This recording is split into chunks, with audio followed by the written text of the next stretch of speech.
Hello, and welcome everyone to Solar Geoengineering, warnings from scientists, Indigenous peoples, youth, and climate activists. I'm Carol Muffett, president of the Center for International Environmental Law, one of several conveners of today's event. As the climate emergency accelerates around us, the profound gap between the current response to the climate crisis and what is needed to stay below 1.5 degrees grows clearer by the day. The question is how we respond when time is of the essence. A clear majority of the world now recognizes that we must urgently end reliance on the fossil fuels that are driving climate change. But in recent years, a new narrative has emerged that the world should also consider more extreme measures, including solar geoengineering, either as a cheaper alternative to rapid emission cuts or as a fallback measure if emission cuts fall short. With governments and individuals investing billions and geoengineering experiments now actively being proposed, the solar geoengineering debate is no longer a future abstraction. It's a present reality. And while the idea of silver bullet solutions and fail-safe measures is gaining traction in public discourse, the profound limitations and very real risks of these technologies rarely get the serious scrutiny they deserve. Today's event is a first step in bridging that gap. It brings together two extraordinary panels of leading voices from the scientific community, Indigenous peoples, youth, and climate activists to share their expertise, their experience, and their perspectives on the rising risks of solar geoengineering. This event is being live streamed and shared by multiple organizations. Each of our panels will begin with a guided discussion, followed by a two-part Q&A, with the first part for press and the second for other participants. We encourage everyone to submit questions throughout the event. Due to the number of participants, we won't be able to respond to all of them, but we'll cover as many as we can. And for Spanish speakers, Spanish translation is available by clicking the interpretation icon in the lower right corner. The panels are being recorded and will be made available on Facebook, YouTube, and the Geoengineering Monitor website after the event ends. I'd now like to introduce Lily Fuhr, Head of International Environmental Policy for the Heinrich Böll Foundation, who will be moderating our first panel featuring perspectives on solar geoengineering from scientists. Lily. Thank you, Carol. Welcome, good morning, good evening, good day. Greetings from Berlin, Germany, where I sit right now. I'm honored to be the moderator for this first science panel for today's event. On top of sort of working for the Heinrich Böll Foundation here in Berlin, I'm also on the board of etc. Group, ETC Group, another co-organizer of this event. I'm also a member of the steering committee for the Hands of Mother Earth campaign, of which you'll hear more throughout the event today. I'll introduce our amazing panelists shortly to you, but I want to just add a few introductory remarks to set the scene, adding to what Carol already said. So why this event and why now? In the face of these rising impacts of climate change, as described by Carol already, we're seeing talk about these once unthinkable technologies, these ideas, geoengineering, rise to the surface. They're becoming part of our mainstream climate policy debate. They are large-scale technological interventions and schemes to address some of the symptoms of climate change, not its root causes. There are, as some of you might know, various types and groups of approaches of geoengineering. We'll stick with just one type for today, solar geoengineering, which is about manipulating radiative forcing. Solar geoengineering is also called solar radiation modification or manipulation, or short SRM. These technologies are still largely speculative and untested, and they have been unthinkable ideas for a good reason, and we'll explore that further today. So this panel now will walk us through some of the core issues that we have to consider when discussing these technologies, their uncertainties, their risks, their potential, and their already real impacts. But just to say, stay tuned for the second round later, or a second panel, where we'll look at a concrete experiment that was planned and stopped in Sweden, and hear voices from civil society, movements, Indigenous peoples, and youth. And we'll also have some exciting news to share with you. The structure for this first panel, which is just 1 hour, so that's a challenge for such a big topic, is that we'll start with just one question to all three panelists, and then have a moderated panel discussion, throughout which I will try to incorporate as many questions from the audience as possible, but bear with us, we won't be able to address and answer all of your questions, but we'll make sure to update our information on the Geoengineering Monitor website after the event, and you'll find more information there. So now to our panelists. Welcome to this event, and thank you so much for joining us. We have Michael Mann. He's a distinguished professor of atmospheric science at Penn State and director of the Penn State Earth System Science Center. I don't think that either of the panelists today need much introduction, but I want to say a few words. Michael is also co-founder of the science website worldclimate.org. In his latest book, in a series of many, is The New Climate War, The Fight to Take Back Our Planet, which also discusses geoengineering. We have Jennie Stevens, who's Dean's Professor of Sustainability Science and Policy at Northeastern University, which is in Boston, and Director of Northeastern School of Public Policy and Urban Affairs. And Jennie's research, teaching, and community engagement focuses on social justice, economic justice, and racial justice in climate and energy policy. Her latest book has the title Diversifying Power, Why We Need Anti-Racist Feminist Leadership on Climate and Energy. And we'll hear more from that perspective from Jennie. And we have Raymond Pierrehumbert, who's Halley Professor at Physics at Oxford University, a fellow of the Royal Society, where he leads the Planetary Climate Dynamics Group that conducts research on planetary atmospheres, their associated climates, their origins and evolutions. And Ray has many, many books on these topics as well. So this is a really distinguished panel with lots of things to say. So I'm going to ask you all one and the same question to all of you as a starting point, and you'll have 5 minutes to answer that. So the question is, you've all raised serious warnings about the prospects of solar geoengineering. If you could still distill those concerns into just a few key messages for the audience today, what is it that you want people to take away? What would those core messages be? In short, why is this a bad idea? I'll start with Mike, then Jennie, then Ray. Yeah, I'll make some brief comments. Happy to elaborate further, but I don't think I'll need 5 minutes myself just to lay out that you know, the basic picture here, which is that, you know, geoengineering, the problems with it, in my view, fall into two basic categories. One is just, you know, based on the science. The science tells us that if we engage in this unprecedented manipulation with our planetary environment, there could be some deep unintended consequences. We are ultimately toying with a system that we don't understand perfectly.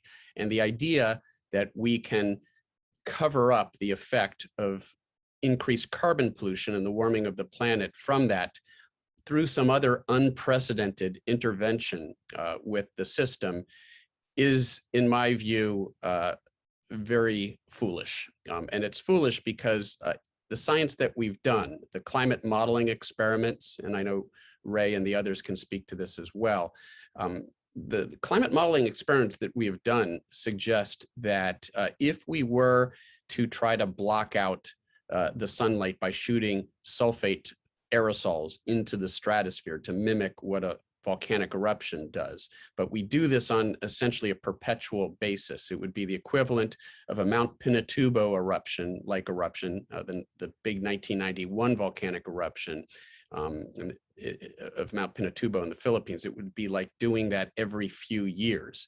And that would likely change the atmospheric circulation by reducing the shortwave radiation, the direct solar radiation from the sun coming down. It would likely dry out our continents. We could see more widespread drought. It would change atmospheric circulation patterns, perhaps in an unintended, you know, in an unanticipated way. And that could actually cause some areas to warm even faster at the expense of other areas cooling. it would likely, just considering the atmospheric chemistry of it now, increase ozone destruction, acid rain.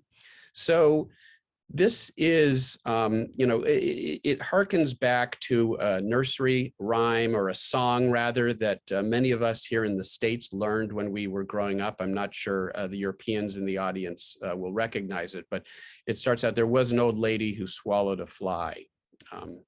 And then it goes on. I don't know that one as a German. Well, here's the basic idea. She swallowed the fly, then she swallowed a frog to swallow the fly.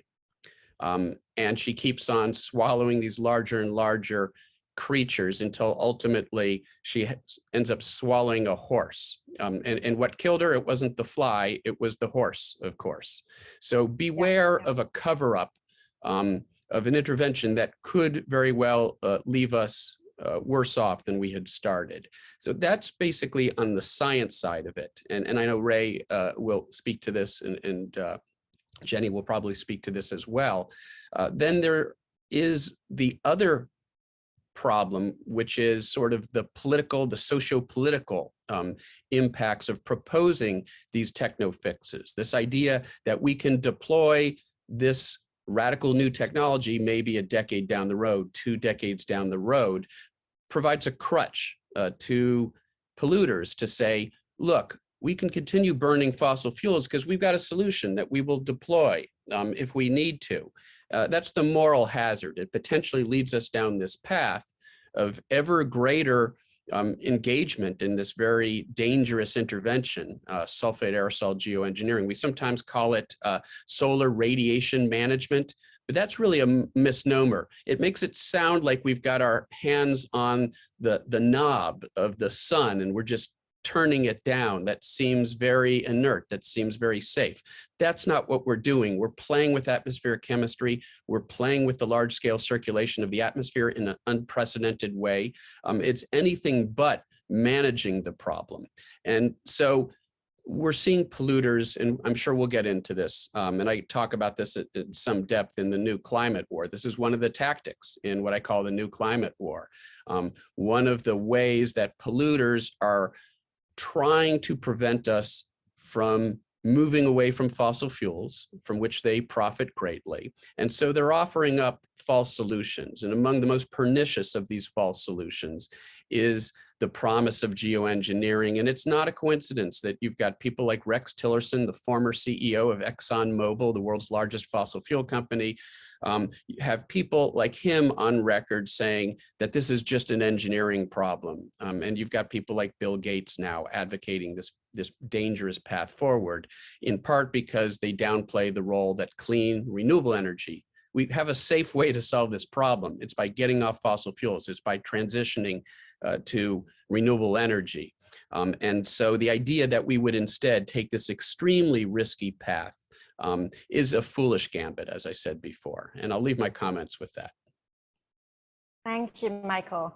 Thank you. So it's basically a new wave of denialism we're seeing from the big polluters. Inactivism, as I call it. Yes, inactivism.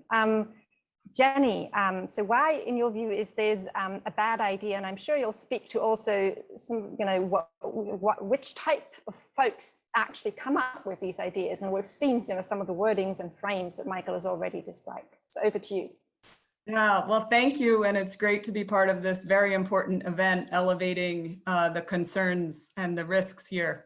So as the climate crisis gets worse, what's really important is that we pay attention and get involved to ensure that all the climate actions and climate investments are based on climate justice. And what I mean by climate justice is really requiring us to focus on who is being harmed, who is benefiting from the status quo, who is resisting the changes, and who is being included and excluded. So climate justice actually requires us to diversify the voices that we listen to and focus on supporting those who are most vulnerable rather than further concentrating power for those who are most privileged. So what I want to do in the 5 minutes that I have is to explain from a social science perspective why advancing solar geoengineering is not compatible with climate justice. So as a woman trained in environmental science and engineering, who has now been doing social science research on climate action, climate technologies, and climate justice for the past 25 years, what I've learned from my experiences is that there are two interconnected reasons why we've been ineffective and inadequate in our responses to the climate crisis. The first is the concentration of wealth and power, including the widening income and wealth gap that has resulted in undue power and influence of the polluter elite, as Michael also mentioned, who are profiting and resisting the changes that are needed. And the second has to do with the reason we've been ineffective is that we've been focusing too narrowly on technology and technological innovation, while we have not been investing enough in people, communities, social innovation, social infrastructure, and social change. So when we focus too much on technological change and not enough on social change, we really fail to prioritize social justice, economic justice, racial justice, and all of these problematic power dynamics that so many of our policies and priorities. So in my view, the recent interest in investment in advancing solar geoengineering results directly from both of those, the concentration of power and the focus on technology. And we need to resist and go in the opposite direction on both of those fronts. So from a climate justice perspective, I want to highlight kind of 3 reasons why investing in solar geoengineering is really dangerous and why we should not be advancing this technological approach. The first is because solar geoengineering reinforces the power of wealthy elites and creates yet another mechanism to concentrate power and have a few people have control over everyone else. And when we analyze who is advocating for solar geoengineering research and who is funding solar geoengineering research, we see that it continues to be dominated by white male scientists from the global north, funded by tech billionaires and other elite philanthropy. And this masculine, controlling, technocratic view of the climate crisis is dangerous because it excludes other perspectives and constrains authentic public deliberation about the multiple risks of manipulating the Earth systems. So to move beyond this dominant, narrow, technocratic narrative, we really need more diverse voices. Research shows that women, people of color, indigenous peoples, and others from marginalized identities, we bring different life experiences, different priorities, and different perceptions of risk. So this event is a great a great step in broadening the public discourse, and I'm really appreciative for that. The second reason that it's really dangerous is that solar geoengineering undermines and slows down the transformation away from fossil fuels to renewables. Michael mentioned that already. We need to shift from this extractive and exploitive fossil fuel society to a prosperous and regenerative renewable-based society, and that has to be our priority. So we can't be perpetuating ideas that there's some futuristic technological fix for that that makes that transformation less urgent or less essential. So it's a dangerous distraction for the struggles ahead. And finally, I just want to say that we need holistic approaches, and this is a narrow approach to climate. And given the so many consequences and the complexities that Michael also mentioned, we need to be going in the opposite direction. Instead of trying to respond with narrow approaches, we need to recognize that these challenges facing society are linked, and the best opportunities for change are when we address those together, not in isolation. So we need climate action that connects with jobs and economic security, and climate action that improves public health and reduces disparities, and climate action that connects with housing, food systems, transportation, and resource distribution. So overall, climate justice requires us to decenter this white, masculine, technocratic, elite kind of power, the kind of power that has been dominant for too long and has been contributing to the extractive and exploitative systems that are the root of the climate crisis.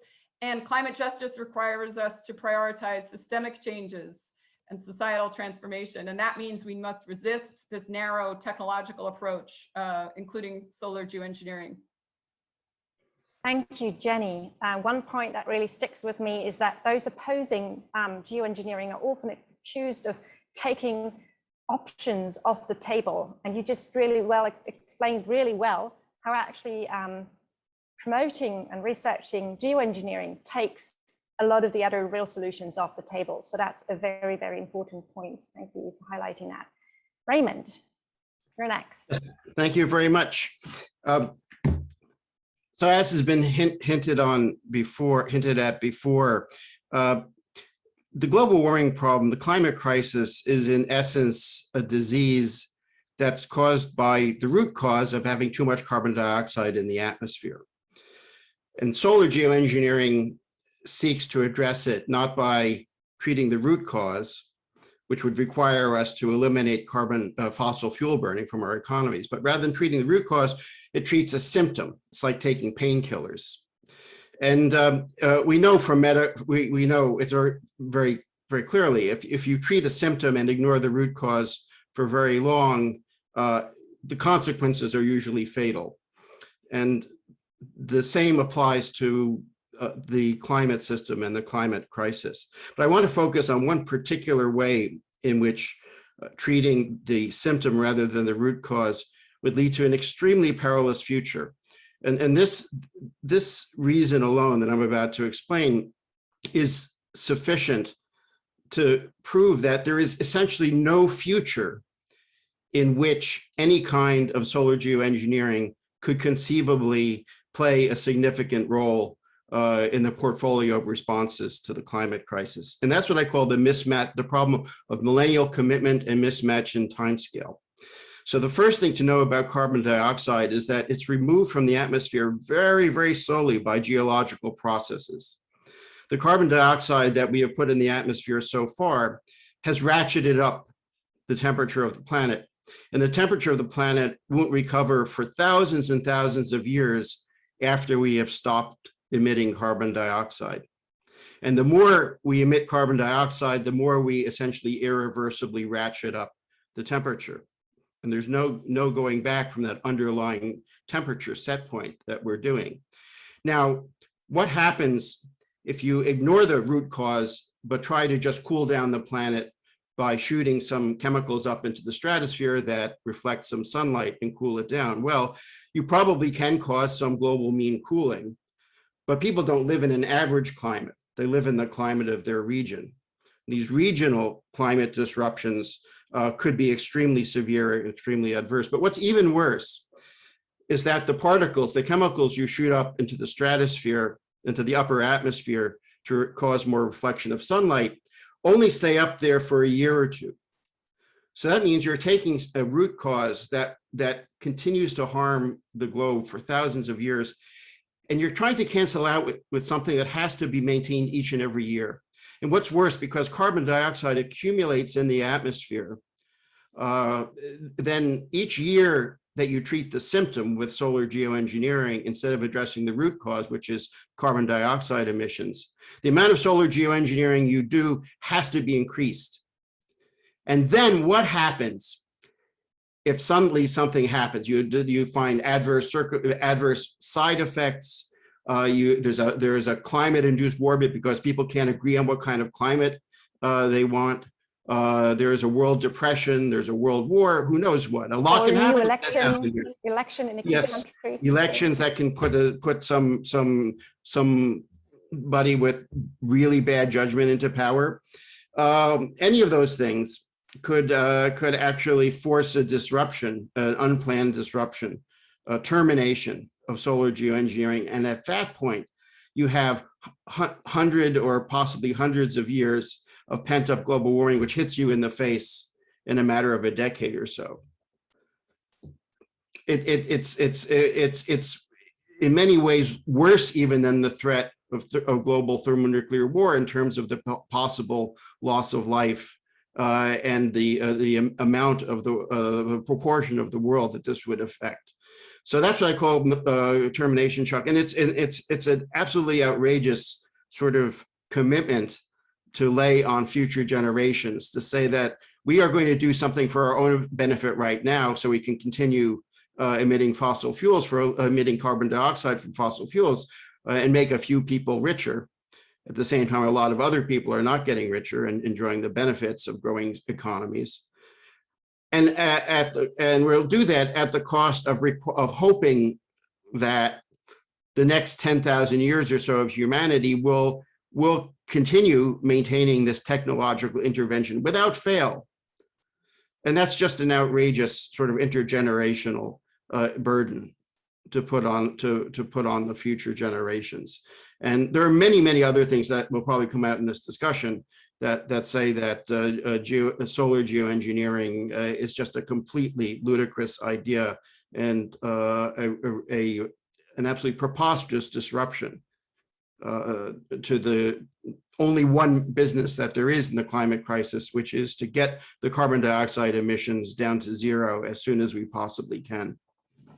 Yeah, thank you. And you make clear where this is also a topic of concern for the young youth climate movement, why future generations and current generations and young people need to be concerned about this. And what also strikes me in what you described in terms of termination shock and how that could play out is that many people say, because we failed to properly do international climate diplomacy through the UN climate agreement, and those commitments have failed, and international governance has failed us in that regard to do what is actually necessary, we'll just reinvent another governance structure to govern, these dangerous technologies, and that just sounds not very smart to me. Thank you for that. I have lots of questions myself, and I see there are questions coming in from the chat, so I'll try and direct them to some of you. But you feel free to indicate if you want to jump in and speak, and let's try to keep interventions now as short and precise as possible, so we can cover as much space as possible. So there's probably to Michael and Ray questions on how this could potentially affect the water cycle, if you could speak to that, and maybe also what that means for agriculture. I would add that point, and food security. And then I'm wondering, Ray, when you say there is no future where geoengineering can play any role and make things better, what does that mean for geoengineering research today, in your view? Maybe we'll start with Michael and then Ray, and then I have questions for you, Jennie, as well. Yeah, so geoengineering, in a sense, sulfate aerosol geoengineering, it has a short-term analog. It's an explosive volcanic eruption, particularly a tropical volcanic eruption that puts a large amount of sulfate aerosol into the stratosphere. And so it's sort of a natural experiment that we've seen play out. And one of the things we know, when you do have one of these large eruptions, because of the reduction in incoming sunlight, and remember the sun sort of helps evaporate water from the ocean, it puts moisture in the atmosphere. So when you reduce the incoming sunlight, you're reducing the amount of moisture in the atmosphere, and in particular over land regions where there isn't even a source of moisture, you potentially see a large amount of drying. And we see that after these large tropical volcanic eruptions. You see a tendency for the continents to dry out, a reduction in the hydrological cycle, if you will. You also, as you allude to, reduce the incoming sunlight that's used by plants for photosynthesis. So you potentially reduce the productivity of plants and crops. And so here, now we're talking about some indirect effects that could be catastrophic. I mean, we live on a finite planet with finite food and water and space, and geoengineering could increase the competition for less available crop yields, lower crop yields. So both of those things add to the list of problems with these sorts of interventions. Thank you. And then also we had a question in the chat that asked, so is it mostly about the risks that are, potential future risks of implementation, or is it the moral hazard of, giving excuses? And you make it clear, it's actually both. Those are both really severe concerns. Okay, great. Yes. So to what Mike said about the hydrological cycle, about the water cycle, I'll add that many of the really critical rainfall producing systems, like the monsoons, depend on the difference in heating between land and ocean. Ocean doesn't heat up very fast because there's a lot of water that you distribute the heat around. Land heats up very quickly because heat doesn't get into the dirt very quickly. And so monsoon circulations, which billions of people rely on, would be affected in ways that are very difficult to predict if solar geoengineering were used to offset the warming caused by carbon dioxide. And I would say that that one of the biggest problems is that although our climate models do pretty well at forecasting large-scale climate changes that are due to carbon dioxide, we do less well at regional temperature and even less well in models at predicting what's going on in regional precipitation patterns. That's one of the hardest things to predict. We can predict something bad happens somewhere, but exactly where and how much is still a difficult thing for climate models to do. And so that's even though we've had a lot of experience in trying to understand what carbon dioxide does. And now we have no experience with what the world would actually look like with deployed solar geoengineering. We have to learn that before we actually, we would have to learn that whole modeling technology and refinement in order to even know what we had done to the planet. And so that's one of the biggest risks I see in terms of precipitation, in terms of rainfall patterns. Now, as for the reduction in solar radiation reaching the surface, something that people should also realize is that reflecting sunlight back to space with particles in the upper atmosphere that reflects some sunlight back to space, but it has an even bigger effect on what reaches the ground in the terms of the fact that it also scatters light from the direct beam of the sun sideways. That gives you, instead of a blue sky, a milky sky. So you get a big increase in diffuse radiation. That benefits some plants, but it disadvantages other ones. So if you take that together with what carbon dioxide is also already doing in benefiting some plants and hurting others, we're making a major and unprecedented, we'd be making a major and unprecedented change in the basic driving forces of ecosystem structure, natural ecosystems as well as crops, which is, again, is something in the area that we have very little ability to anticipate in advance. So it's the lady who swallows the fly problem again. It will inevitably lead to swallowing the horse, and then she died, of course. I think that's a great zone. And the world is actually not a machine that we have built ourselves and understand 101. We can take apart and engineer and re-engineer. And it's a complex system. Yes, we're beginning to understand how much we don't know, I think.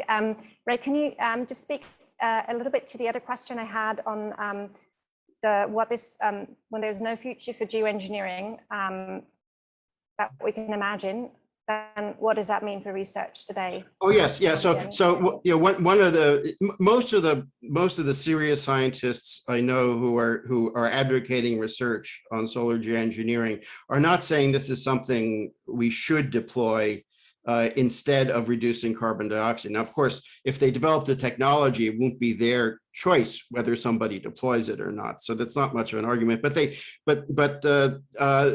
people, most of the people advocating research on solar geoengineering are saying we're just doing this just in case. But they never really ask the question, in case of what?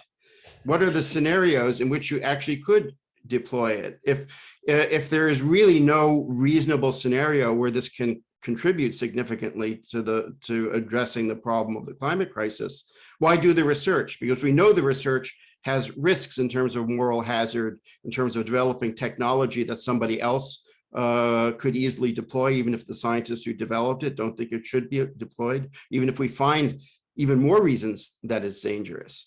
So I would say that there just isn't enough of a scenario in which this would be remotely a conceivably good thing to do to the climate. There's not enough of a scenario in which we want to do this to the world to justify the huge risks involved in research. And that goes especially for outdoor field research, like the Scopex experiment that was planned for Kiruna, which are particularly dangerous in terms of developing technology for deployment without answering any of the serious questions about what deployment would actually do to our environment.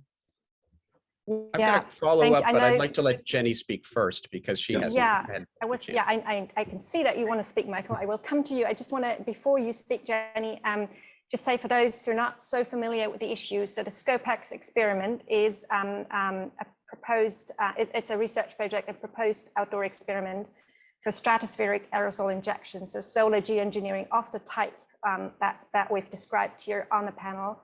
And a proposed test flight to test equipment in Sweden was stopped. We'll hear more about that in a second panel. So if you're interested in that, stay tuned for the second panel because that will be the focus for that panel. Jennie, just on that question of research, actually, I'm interested, you've already begun to talk about how this affects people differently across the globe.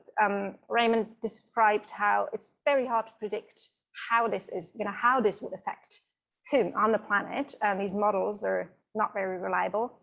But so a lot of people researching, promoting geoengineering argue that they do it for the people in the global south, for those most impacted by climate change. They need that as a last resort because of the severe impacts of climate change. So what do you actually hear from researchers, activists, policymakers, and movements in the global south when it comes to geoengineering and geoengineering research? Yeah, so I think one of the issues associated with that question is about when is this distinction between research and deployment as well, and when to start research. And as was just talked about, those who are advocating for research are not advocating for deployment now because they think it's not bad enough now. Yet it is really bad right now for many people, right? And so this disconnect between when it's going to be bad enough to argue for deployment is actually a twisted kind of argument because nobody is advocating for solar geoengineering deployment right now. So that also speaks to, also with the research question, those who are advocating for research have said, oh, if we do more research and we find out that it's too dangerous to deploy, then we will stop doing the research, which is also a little bit a skeptical stance because there's no clear avenue for what's going to decide that, oh, now we've figured out that it really is too dangerous, so we should stop doing research, right? Like there's no clarity on that. But with regard to the question more explicitly about the global south, I mean, given it's been a very small group of people who've been working on this and advocating for research, and so I think that the sense is that it's just a small group that is now trying to broaden the conversations and even provide resources so that other parts of the world can also participate and engage and even participate in the research in solar geoengineering. I think that leaves questions about who is trying to promote and advance different ideas and where the funding is coming from and this kind of colonial perspective of you might need this because you're and so there's a lot of problematic things going on, I think, in the research space as well. Can I add something about the global south? Yes, briefly, and then to Michael. Yeah, just say that the pro research solar geoengineers are often talking about how the global south needs this, but how much foreign aid do we actually provide to the global south? How much have we actually devoted, sacrificed ourselves for the sake of helping the global south? And if you just think about a situation where it turns out where the kind of solar geoengineering that's good for bankers in New York is clobbering the Indian monsoon or having some bad effects on the Somali farmers, I can bet you it's not the Somali farmers that are going to actually get to choose what kind of climate they want. What the global south needs from the global north is for us to just stop emitting so darn much CO2. Amen. So if I could just connect 2 points that have been made by Ray and Jennie here, because I think it's important.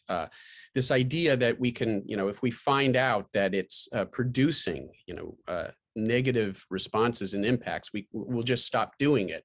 Well, the problem there, as Ray already said, it's sort of like, climate methadone. It's an addiction. And if we decide to kick the can down the road, to the extent that the forces of inaction, polluters are able to say, look, we can continue to burn fossil fuels now because we've got this stopgap solution. We've got geoengineering. Trust us. We'll implement it. It'll work out just great. So at that point, we become dependent on that technology because we haven't then worked hard enough to solve this problem the safe way by reducing carbon emissions. We find ourselves too far down the road.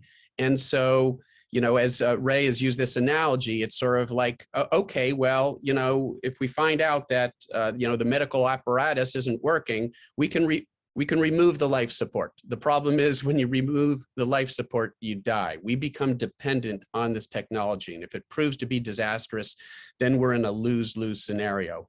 There's nothing we can do. We've gone too far down the road. One other point about research. I think it's important to distinguish between climate modeling experiments, many of which have actually revealed the potential negative consequences. Our colleague Alan Roebuck, for example, who's one of the leading climate modelers, who's done a lot of modeling work in this area, has an article that he wrote some years ago called 20 Reasons Not to Do Geoengineering.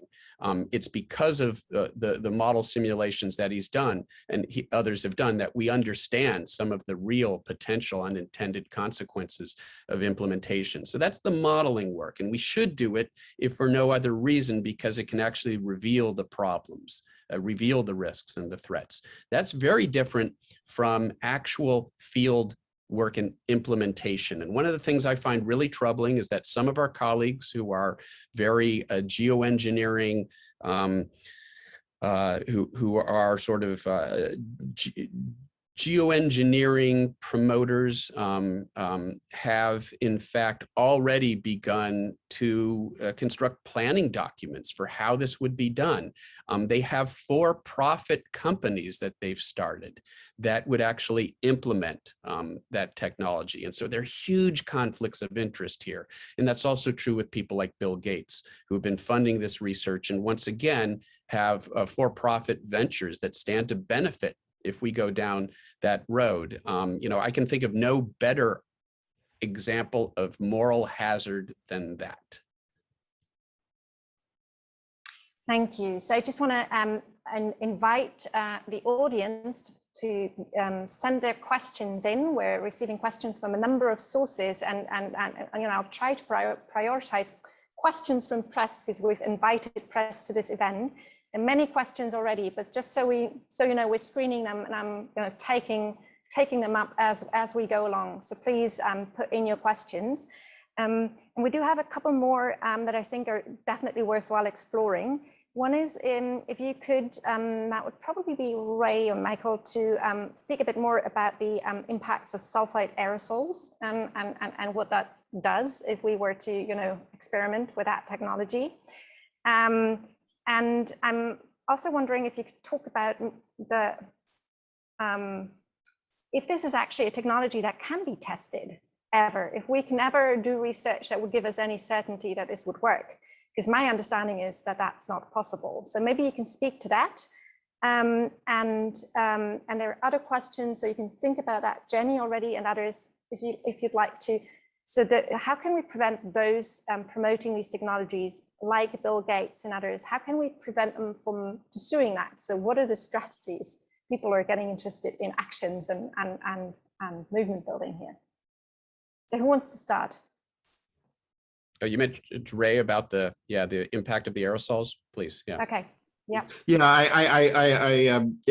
I won't start talking about actions. I think the second panel would do a much better job on that than I would. But in terms of without giving a whole lecture on sulfate aerosols, but sulfate aerosols are small liquid droplets, basically sulfuric acid, that are formed from chemicals that would be shot up into the stratosphere. Now, they're very good at reflecting sunlight, even in small quantities, but they do a number of other things to the chemistry of the stratosphere. In particular, they do provide surfaces that can catalyze, that can increase the speed of ozone destroying chemical reactions.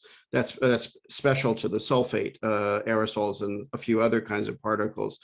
They also have the effect of heating up the upper atmosphere in a way that doesn't cancel the cooling effect of carbon dioxide. And so these indirect effects of clobbering the stratospheric climate, the upper atmospheric climate, by these heating effects are also potential game changers for stratospheric chemistry and physics. And finally, there was, I think, those are the essential things about the sulfate aerosols. But as for the question of whether research can answer any of the questions, that essentially the biggest questions are on a global scale. The biggest unknowns are on a global scale. Things like how the global cloud patterns would respond, how the global circulation patterns would respond, what happens when you inject some new chemical, some novel chemical into a stratosphere that's already saturated with this chemical. That's not something that volcanoes even really do, because a volcano is sort of a one-off thing. It's not continuous. None of those questions can be answered by any experiment, in air quotes, short of an actual global deployment. And even then, it would take many years of data collection just to sort out what we have actually done to our planet. And the risk of outdoor experimentation is that it can answer the sort of questions relevant to engineering for deployment without answering any of the really serious, important questions about what would happen if there were a deployment. And that's why I think a global moratorium on outdoor experimentation in this area is a starting point for where we should be on this issue going forward. Thank you. And I think it's a good idea to leave the actions question for the second panel.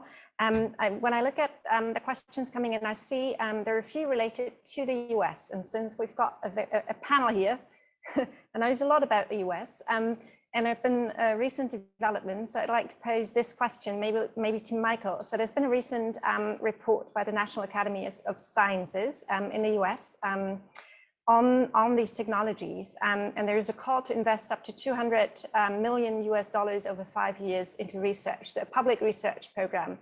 So this report also talks about marine cloud brightening and cirrus cloud thinning, other geoengineering technologies. So what do you think of that? What do you think of that report and the messages? Yeah, but first I wanted to provide Jennie an opportunity, because I think you had also posed a question to her. Not sure she got a chance to respond.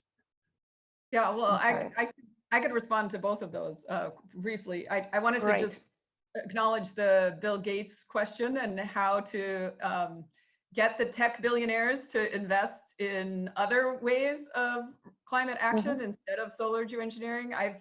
I've thought about that quite a bit, about, if only he was interested in investing in climate justice or some other ways, but he's admitted that he doesn't know anything about climate politics. So, I think we should hold him accountable and others to, show up as experts and putting their money behind things, and then acknowledging there's so much that they don't know. And I think it's a dangerous in a democratic society to have people having that much power and influence. The other question you asked about the National Academies report, I think the recommendations of that report are risky and dangerous, and particularly the role of the United States, because one of the things we didn't talk a lot about yet is the governance challenges of this, not just governance of deployment, which you can imagine are international governance mechanisms are not adequate to, provide a structure to manage or to consider this. But even in advancing research for one country like the United States to go ahead and advance research unilaterally without broad public discourse about these risks that we're talking about here, I think is really problematic. And several of us have been speaking up about the negative political implications of the recommendations of that report. The report does acknowledge, some of these risks, but then the actual recommendations that follow seem to not integrate these considerations of risk. Let me Thank you. briefly follow up. I just put in the chat a link to a Guardian piece that Ray and I wrote some time ago after that report came out. I'm a member of the National Academy, and I had great difficulty in standing by their report. It was a bit frustrating for me. It was the first major report that they had published since I was elected to the Academy, and I was very disappointed with it. Chris Field, who led the effort, is a great scientist. I think he tried to be balanced, but it's very difficult to be balanced when just the very idea that we're promoting research that in crossing that line from sort of theoretical modeling into sort of field deployment, it's difficult to not be putting your thumbs on the scale. And so the National Academy did end up lending increased credibility. And, we even have Democrats now in Congress who are building geoengineering into their climate. Democrats. It's troubling. One of the statements in the preface to the report was particularly troubling to me because it really, I think, crystallized the basic problem here with the politics of, and Bill Gates does say he doesn't know the solution to the politics of climate change. Then move over, buddy, because it is a to solve this problem. What we need is the political will. And in the preface to the report, there's a statement that essentially, I'm going to paraphrase it, we probably aren't going to be looking into geoengineering. That is the moral hazard that we've been talking about. The very idea that we could deploy this technology in the future is being used as a crutch to take the pressure off polluters and policymakers to solve this problem. As Ray and I and others have said, the only safe way there is to solve this problem, to stop burning carbon and putting carbon pollution into the atmosphere. And if I could just briefly follow up on the Very report. briefly, yep. Yeah, the headline number in all the press was the $200 million research program. I read through the several hundred pages of the report. Most of the report is about all the reasons for not doing this and about the extreme governance structure you would need in order to even conceive of doing something like an outdoor experiment. So I kept saying, where are they going to justify this $200 million? And then I got to the end of the report and they almost didn't do it. There were about 3 pages where after all these reasons for not doing it, they just pull a number out of the air with no justification for that number. So it's ludicrous that the report should never have passed review. But there are powerful forces that want to see a report like this justifying research, expanded research done, and those forces can sometimes have their way. Okay, I can tell you that looking at what is happening in the US right now on the solar geoengineering front, from outside of the US, from Europe, looks extremely scary. And it's very hard to understand. We're almost at the end of our panel. I have one last question for Jennie that was asked. If you could elaborate very briefly on how the social change approach could work for cutting emissions and reducing atmospheric carbon. Just very, we've talked a lot about sort of getting out of fossil fuels. Can you just give us some more ideas on what you have in mind?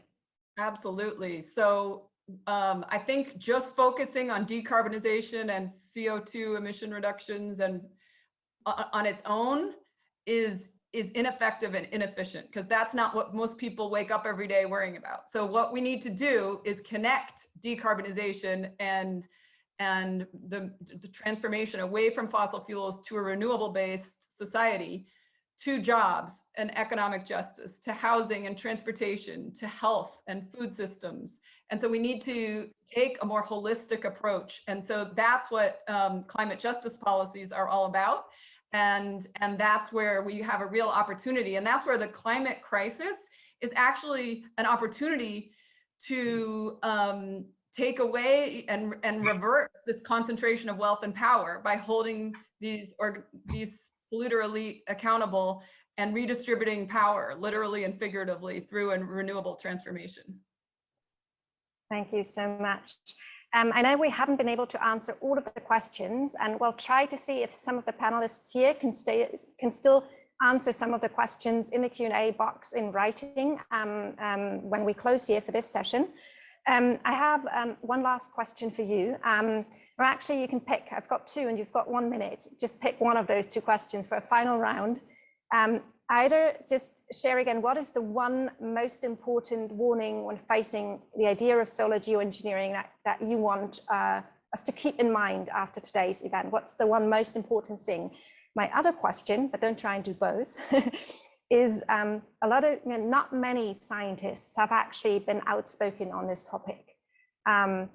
And sort of what's your, and you're on this panel with us today, and we're very grateful for that. So what's your main message to fellow scientists who until now have remained silent, but who basically agree with you? What would you say to them? So maybe we'll start, who wants to go first? I'm happy to start out. Okay, you first. So, what I would really emphasize is that look who's promoting, geoengineering now.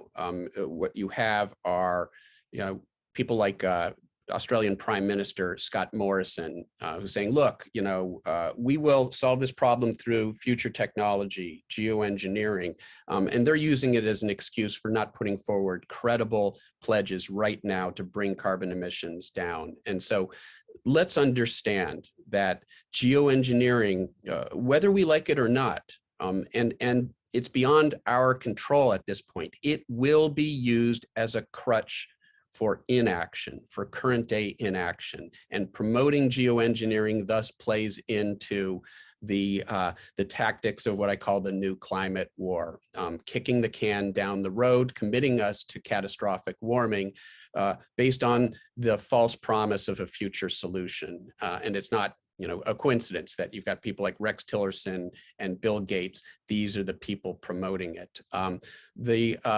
The point I would make about fellow scientists, I would just say, read my op-ed in the New York Times from 2014. If you see something, say something. The motto is borrowed from our Department of Homeland Security, but it applies to us as scientists. Our oath as planetary doctors, if you will, should be to first do no harm. And geoengineering promotion violates that oath.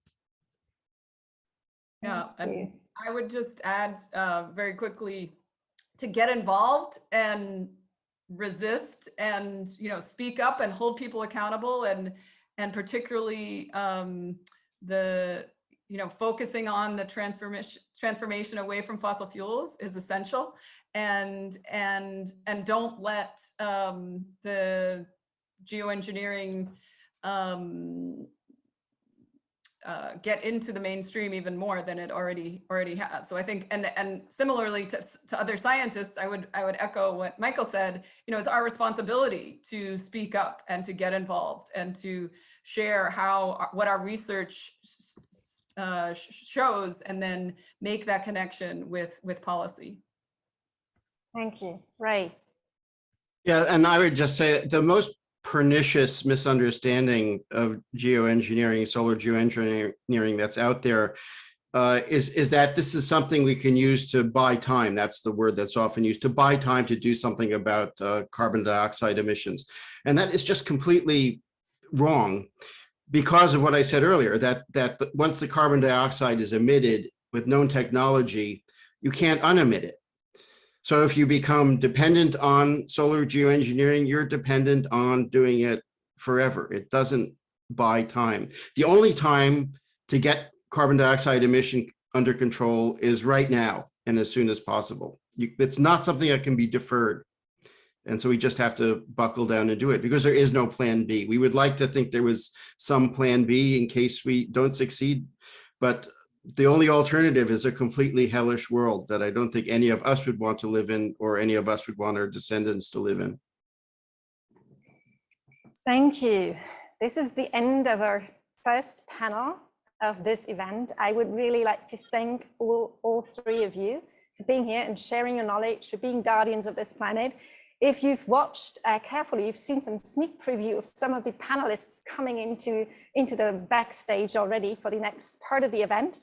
So this part is over, this session is over, but I'll hand over to my colleague Silvia Ribeiro from ETC Group, who's going to lead us over to the next panel on voices for movements around the world. Thank you, be well, and see you soon. Thanks, folks. Thank you, bye. Hello. Hello, everybody. And well, thank you very much to the panelists that just has been there. It was a really amazing panel. Lots of information. I really recommend to anyone that couldn't join earlier to follow that up later and see the recordings that we will upload. And I am Silvia Ribeiro from ETC Group. I'm based in Mexico. ETC has been following the issue of geoengineering since 2006, when most people thought it was just science fiction. But as we listened to the previous panel with perspectives from scientists on the risk of geoengineering, concerning developments are already happening, including, as Michael Mann just said, false promises to future solutions that are already now deviating from the real actions we need now to get out from emissions that cause climate change. So let me just remind you that this event is organized by the Center for International Environmental Law, the ETC Group, the Heinrich Böll Foundation, the Indigenous Environmental Network, the Sami Council, and What Next, in collaboration with the Swedish Stop Scopex Network, the Swedish Researchers Desk, and the Hands of Mother Earth campaign, also called HOME. The HOME campaign has 195 members. Many of us organizing this panel are members of the HOME campaign, and we are from 45 countries, including environmental and climate justice organizations, women's human rights, indigenous peoples, and farmers organizations. Most members of the HOME campaign are from the Global South. This campaign was founded during the World People's Conference on Climate Change in Bolivia in 2010, that many of you may remember. And because of the increasing attention and attempted experiments and funds given to geoengineering, it was relaunched in 2018 at the People's Solidarity to Solutions Week in San Francisco. The Hands of Mother Earth Manifesto is the basis for the campaign, and it is open for further signatures at the link that you will see in the chat.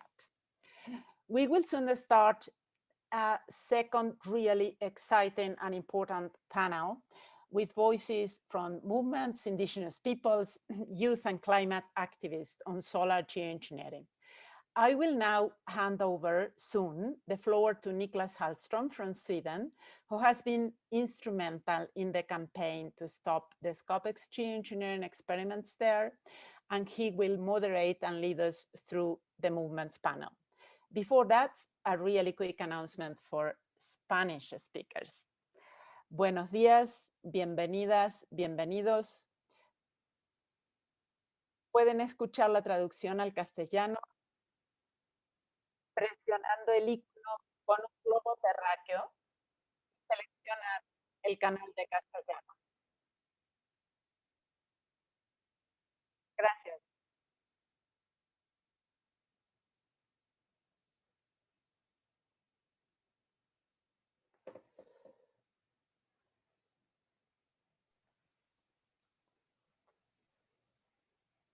So, Niklas, the floor is yours.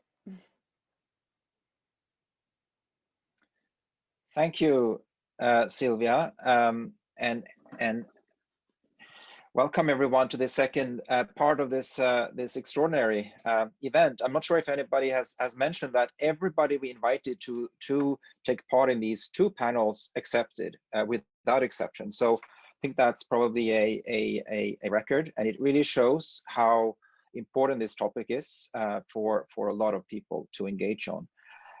So I've been introduced. My name is Niklas Hellström. I'm based in Sweden. My organization is called What Next, and I'm also a board member of the etc. group. And I have followed these issues for quite a long time, probably almost 20 years since first discussions happened about something that just seemed too nuts and too crazy, and just why do we bother even thinking about these things that are so far-fetched that they're absolutely the wrong thing to even bother about. And some people were calling out and saying, look, we might have a slippery slope in front of us. We might get to a place where these things actually starts to be discussed in more seriousness, and we have to watch out. And that's exactly where we are. This is the time when we need to be very clear on where we're heading and what needs to be done and not. I will just start. I will ask also the panelists to turn on their videos, and we will have them on as we go through this panel. And I think we'll just be managed from the back end in terms of those who speak will be more visible. And I just wanted to take you through a little bit of an introduction here and a sort of a stage setting. As Sylvia said, we have had some very exciting times here in the last few months in Sweden, where we found ourselves having to really fight a project around solar geoengineering that just appeared on our doorstep in December, and eventually we succeeded, at least for now, to keep it off bay. And we'll get back to talking a bit more about that. What I'd like to just share here with you is, if this works and the screen works, is just to, let me see, go back here, to say that in this panel, which I think you've all taken note, the lineup is incredible. We have Naomi Klein, we have Greta Thunberg, Tom Goldtooth, Åsa Larsson Blind, Bill McKibben, Vandana Shiva, joining us, and I'll introduce them a little bit more as we take a first round. But before doing that, I wanted to flag, and also some of the people here I'm sure have joined and didn't have the privilege to an opportunity to listen to the first hour. It's recorded, you can listen to that afterwards. But just to highlight some of the key points that were mentioned in the very rich hour of concerns shared by scientists. And here's one attempt to kind of pinpoint that into six reasons, which each of themselves really disqualify the idea of solar geoengineering as an option to even consider. The first one is, of course, the actual impacts of deployment on climates, on ecosystems, on a system that is destabilized already, and this would just increase and exacerbate those disturbances. It's not dialing back safely, it's actually escalating disturbances. The second one is what's called termination shock. What happens when you've gotten into this and you can't get out of it, because once you stop, temperatures shoot up like an explosion, and you're probably worse off than facing a shifting monsoon, which is maybe happening. So you're stuck in an impossible situation, a nightmare. The third one, which was also mentioned a lot by Jennie's research in the previous panel, is the impossible governance requirements. There's risks of wars, who controls the thermostat, geopolitics, inequalities. This could be a serious cause for conflicts. And also, how do you ensure a technology will be governed over thousands of years, possibly fail-safe? That's an impossible requirement, which really disqualifies the idea. Fourthly, and we'll get back to that a lot in this panel, I think, too, the moral hazard, as it's known. How this actual conversation, even if none of the first three things happen, there's no deployment. But what if this delays and makes us miss the opportunity we have in the next few years, really, to stay, to turn course and really do what's needed? Fifth, exacerbate inequalities and climate justice injustices, and 6, the slippery slope, which also was mentioned in the last panel. We get back, I'm sure, here. Step-by-step research seems benign and not too bad, but what does it have? Where does it lead? How do we sort of enshrine and get locked into commercial interests, research careers, and so forth? So that's really an attempt at summarizing a rich first hour, and there's much more to read, of course. Now, just giving the context of what happened in Sweden, we were again alerted by this, and I think we'll hear more from our panelists to the prehistory of this Scopex project, the Harvard-based Scopex project that all of a sudden, not even knocked on the door, we just found out there was no mentioning whatsoever that this was heading our way. We found out the back way when it was already sort of decided, agreed with a space corporation in northern Sweden to fly a first balloon test flight. And quickly, Swedish society, civil society, researchers, and not least indigenous peoples, the Sami people, had to engage, understand, learn, and mobilize, and also link up with international people in civil society, of whom many you've already seen and met and are also part of organizing this event. This resulted in strong action. Some letters that I think will be shared in the chat had a significant impact, led to media and international media, Swedish media, a lot of attention, and eventually, by 31st of December, the Space Corporation, the Swedish Space Corporation in Kiruna, announced that they would cancel the flight. They wouldn't do this. They understood, and they said, this is now, we understand, too controversial of an issue. It's not mature. We don't have international agreements as to whether this is sensible or not. It's not for us to do this now, which resonated a lot with what had been voiced by the critique, not least from the Sami people. The project itself says that they will not give up. They will come back. They will now engage with Swedish society. They will now try to convince and turn public opinion, and they hope to fly in 2022. I think that's no chance that will happen. Swedish society is mobilizing, but more than that, there's this international mobilization, which this panel is really a proof of, that says this is not about Sweden, this is not about Sami lands, this is about something way beyond. This is a global concern. Wherever this technology gets implemented and deployed, it affects us all as much. So that is the context for what we're going to talk about now. And I will just flag here that there is a video also that we will circulate, and there's a site to be coming to the fore soon, where you will find more information about this particular fight and struggle in Sweden, along with lots of resources that also ties to the work that has already been going on for quite some years from civil society. So I will stop the screen sharing here and turn to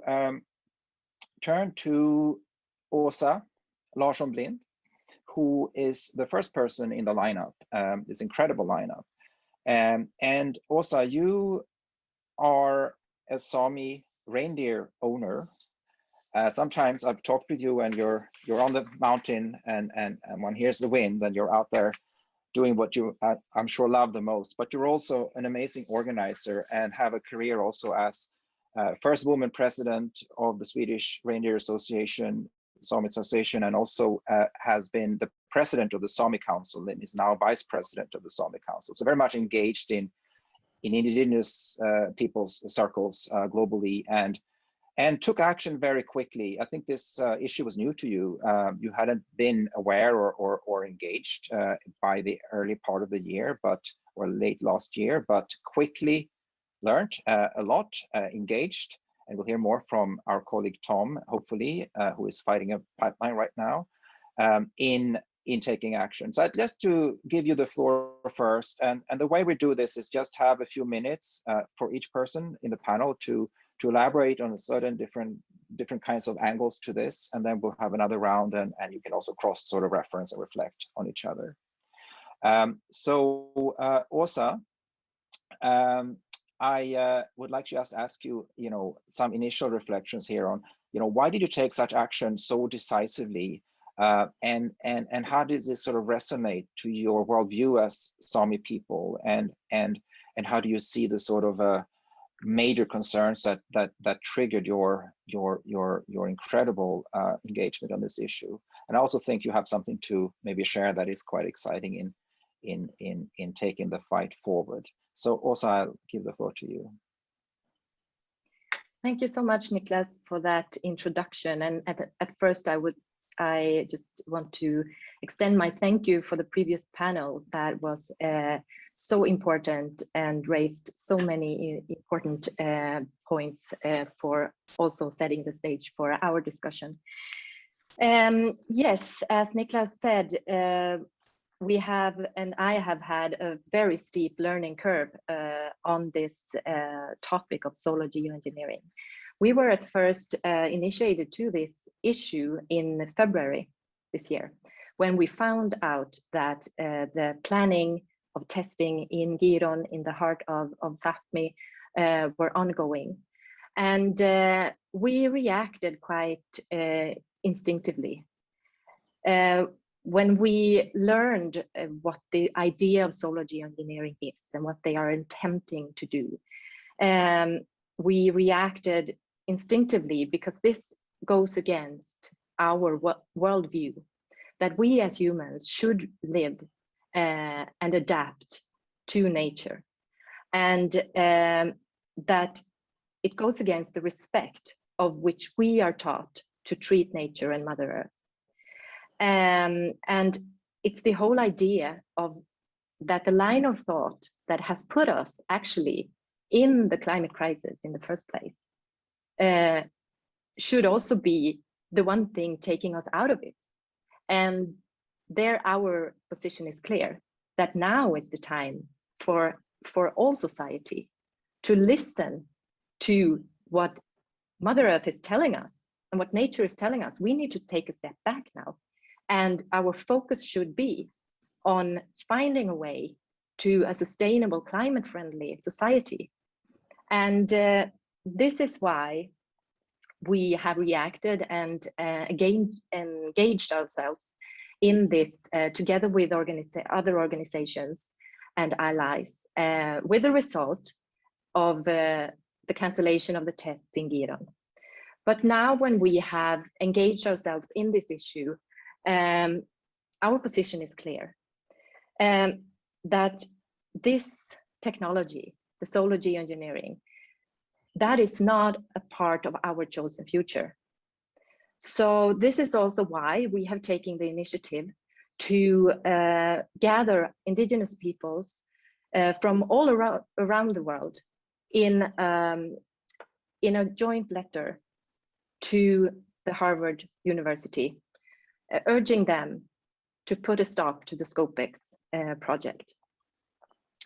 And the message in this letter is that we as Indigenous peoples do not approve of the legitimizing the development towards the solar geoengineering technology, and nor for it to be conducted in or above our lands, our territories and skies, and nor in any ecosystems anywhere.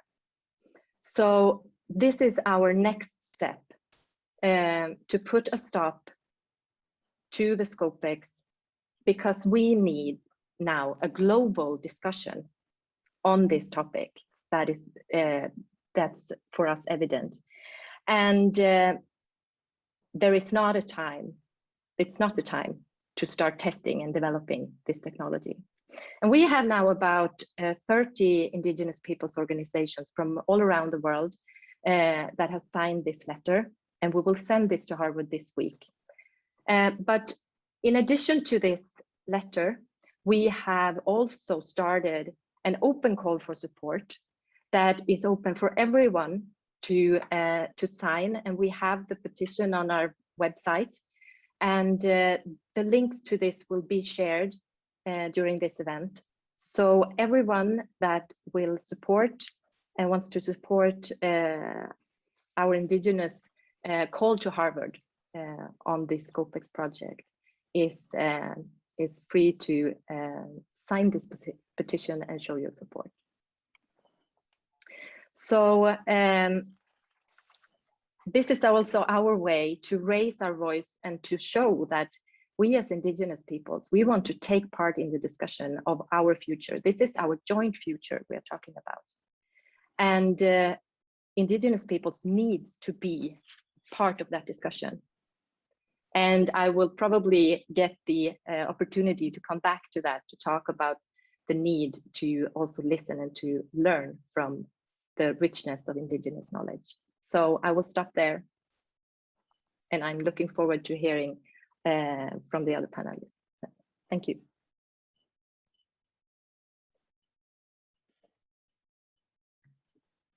Thank you so much, Åsa, for that first reflection.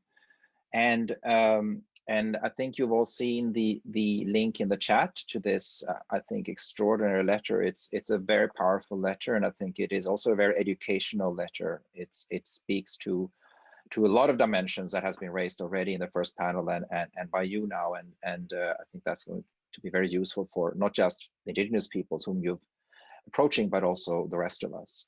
So again, do sign up and show your support if you agree with the letter. I will now turn, I think, to Vandana Shiva, because we were originally hoping that Tom would come in here and tell about how he linked up with Åsa as a transition, but he's fighting a pipeline, which is a good excuse for coming late to a webinar. I think he will show up. He said he was going to try, but he's really out on the front line, to say the least, right now. So I will invite Vandana, who is next in line. Vandana Shiva, a dear, I would say, a very long-term dear friend. It's great to reconnect, Vandana. You played a very big part in my life in pointing to maldevelopment in your early book, Staying Alive, and even helped me get my first job and my partner. So I can't be enough grateful to you. But you are also a physicist as well as an amazing activist, and you combine these two identities in the work you've been doing. You set up a research foundation and also a seed collecting entity in India. And you also are a recipient of the Right Livelihood Award Prize, and I could go on forever in terms of your CV.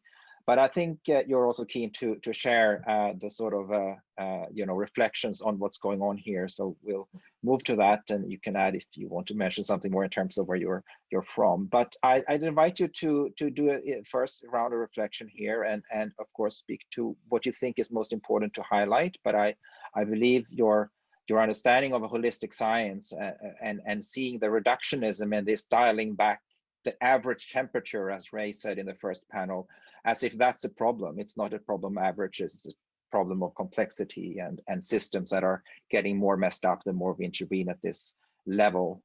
So Vandana, maybe that as a starting point or other things, please, we're eager to hear your initial reflections.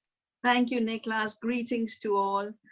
Dear friends, most of you, to the scientist who I heard the last bit, very, very high respects to them, and to the Sami who have spoken Earth. And by speaking Earth, they've spoken for all of us. I want to thank you all. At a time when these crazy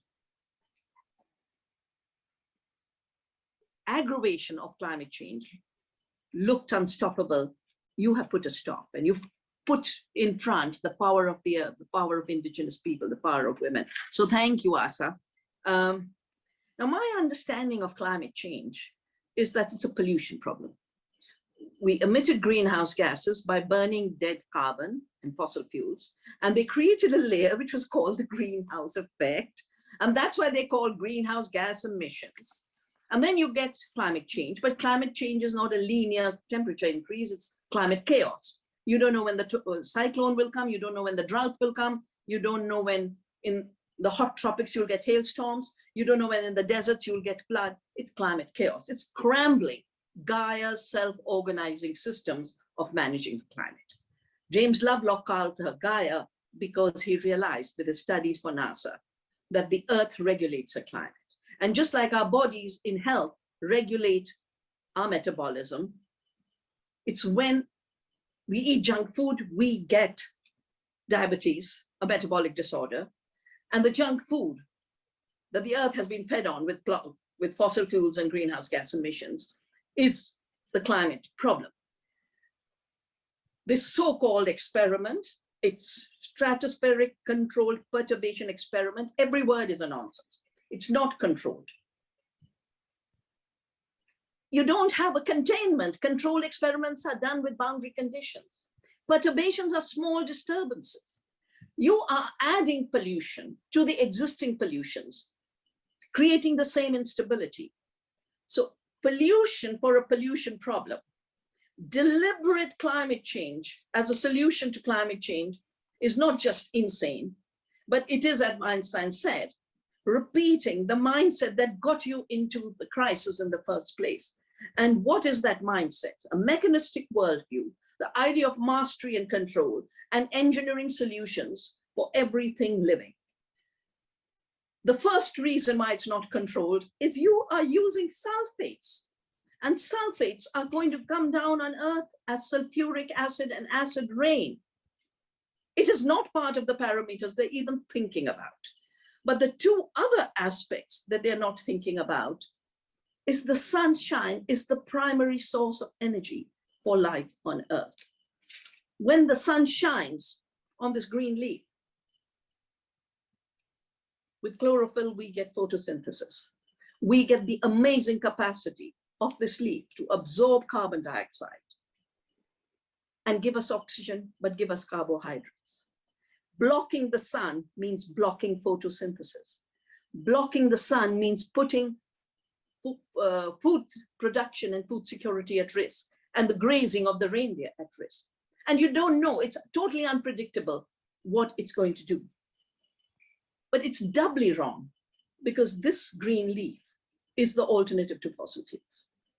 We need to move from hydrocarbons to carbohydrates, the molecule of life, which gives us everything we need, the food we need, the fiber we need, the food of the animals, everything hangs on the sunshine and the green leaf. And this is what they want to block. Therefore, it is of course a crime against the earth. It's a crime against life. And more than that, the sun is not the problem. The sunshine falling on our skins is a source of vitamin D. And vitamin D is vital to a strong immunity. During this COVID crisis, it's become so clear that low vitamin D has been associated with the increase in inflammatory cytokines and a significantly increased risk of pneumonia and upper respiratory tract infections. So they actually have a plan to aggravate things like the COVID disaster. Just like the Sami, we in India hold the earth as sacred. We hold the sun as sacred. And we have a beautiful prayer. As the sunshine dispels that darkness of the world, Surya, the god, sun god, Surya also removes the darkness of ignorance and bestows wisdom. The sun is said to be the embodiment of all knowledge. I hope the sun will shine on the minds that have been shut down and darkened out with ignorance, but they have money power and they think money is a substitute for knowledge. It is not. Thank you. Thank you, Vandana, for those introductory reflections. As we accumulate lots of input here, and I will swiftly move to Naomi Klein, who is next in line. I think you don't need much introduction, as many in this panel, or everyone in this panel, very well known and has followed this issue for a long time. I remember your early work on This Changes Everything and the movie and so on was much centered around geoengineering, and you had a chapter in that book as well. And we're really keen to hear your thoughts on what's happening right now, what sort of has transpired over this many years now, and of course with this very crucial moment of a real struggle. And just to say, for those who came in late here into this session, that this experiment in Sweden, the Scopex experiment, was really about sending a balloon high up in the stratosphere to do a first release of particles, not in massive amounts, but as a very crucial crossing a red line into not just talking and modeling, but starting to implement and develop kind of technology, and of course socializing and normalizing, something that many see as a really no-go area, and of course there's politics in that kind of step-by-step slippery slope process, which you've seen in so many other areas too. So with your amazing, brilliant analyses, Naomi, as author and researcher, please share your thoughts on where we are right now. The floor is yours. Sure, thank you. So good to see you. So good to see all of you. Terrifying to follow Vandana. I won't speak for very long. I want to thank Åsa for your amazing leadership and for stepping up so powerfully in this struggle that you didn't ask for, but landed above you. And I don't think it's. I think you know that it isn't a. It isn't by happenstance that Indigenous people are on the front lines of this. You know, when I was researching the chapter in This Changes Everything about geoengineering and specifically solar radiation management, but the whole discussions out of what is sometimes called the geo clique, because it really is a very small number of people who have been pushing this for a long time. You would hear a lot of talk about experimenting in the Arctic and places where there aren't very many people or are virtually empty. You hear this sort of terra nullius type of language, right? And I think it definitely fits in to that history of imagining empty lands where experiments can take place. And here, where I'm speaking to you from unceded Coast Salish territory in so-called British Columbia, the unceded territory of the Sechut Nation. And a few years ago, I think about at this point, 7 years ago, we learned of this rogue geoengineering experiment that happened north of here in Haida Gwaii, unceded Haida Gwaii territory.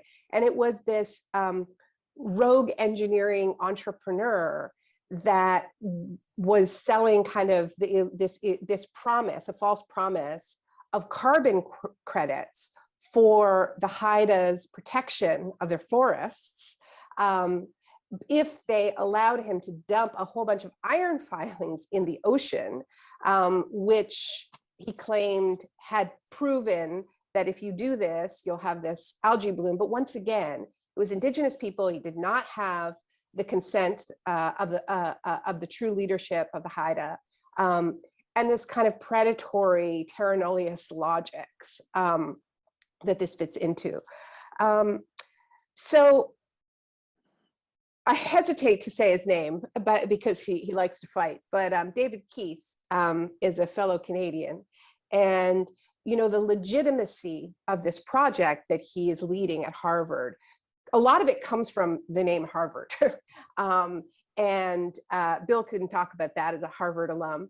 I can talk about the fact that David Keith used to be at University of Calgary in the heart of the tar sands territory. The pipeline that Tom Goldtooth is fighting is a tar sands pipeline. We're fighting a tar sands pipeline that's going through unceded Secwepemc territory, unceded Coast Salish territories. Fighting it very hard, but I think this is significant.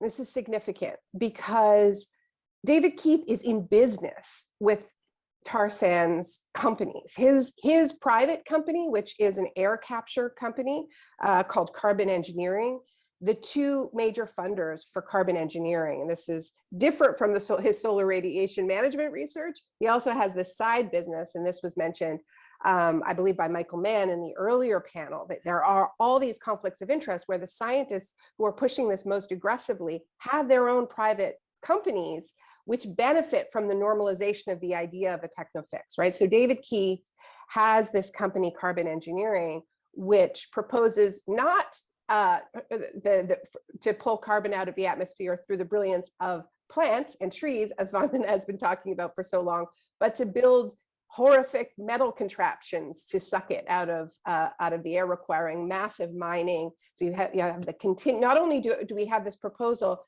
of solving a crisis of pollution with more pollution, but also the idea that you solve a crisis of extractivist logics and of extractive practices through more extraction of metals to build these metal trees. So that's the business that David Keith is in.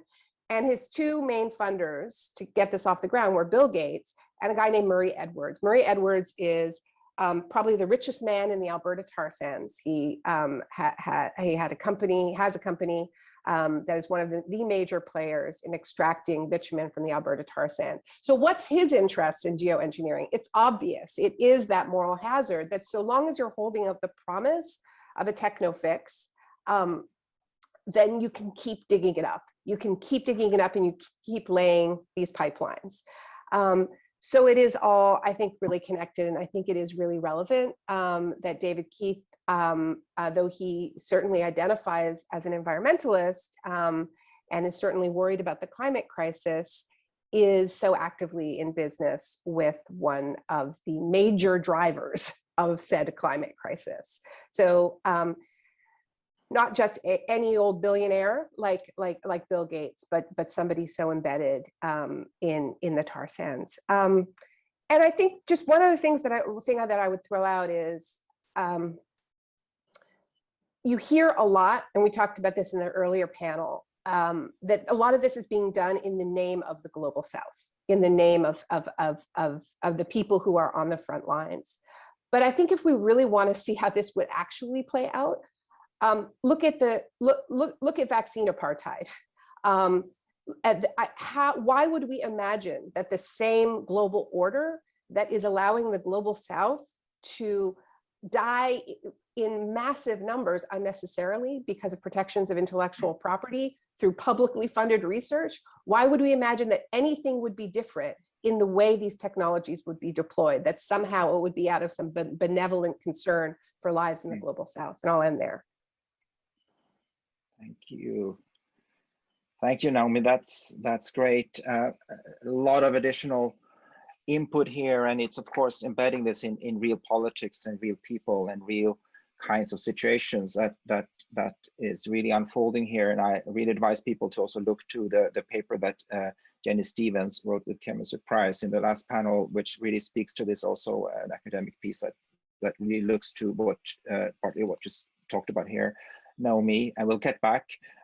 I'll move now to Tom. I think Tom has joined straight from the front lines. So please, Tom, you're a long-term activist, of course, and founder and director of the Indigenous Environmental Network, and you alerted the Sami people to what was about to happen in Sweden. So please give some few minutes. We'll try to keep this round fairly short here so we can get another round and also questions. But so much to talk about, of course. Tom, please, some initial reflections. Yes, hello. Sorry I'm late. I had to drive close to 1 hour to get a good signal. And I hope you can hear me. I'm parked in a one-horse town in northern Minnesota. And yes, I'm on the front lines right now. Things have shifted.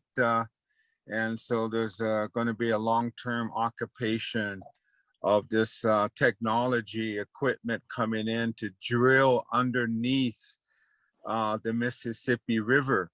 And so there's a landing there where the elders and supporters from all over the country are gathering to hold the line there. June 30th is when that equipment is destined to arrive to drill under the ground and drive and push this pipeline under that river. Yes, hello everyone. Tom Goldtooth is my name. Matoa Wayakapi is my Indian name on Dakota.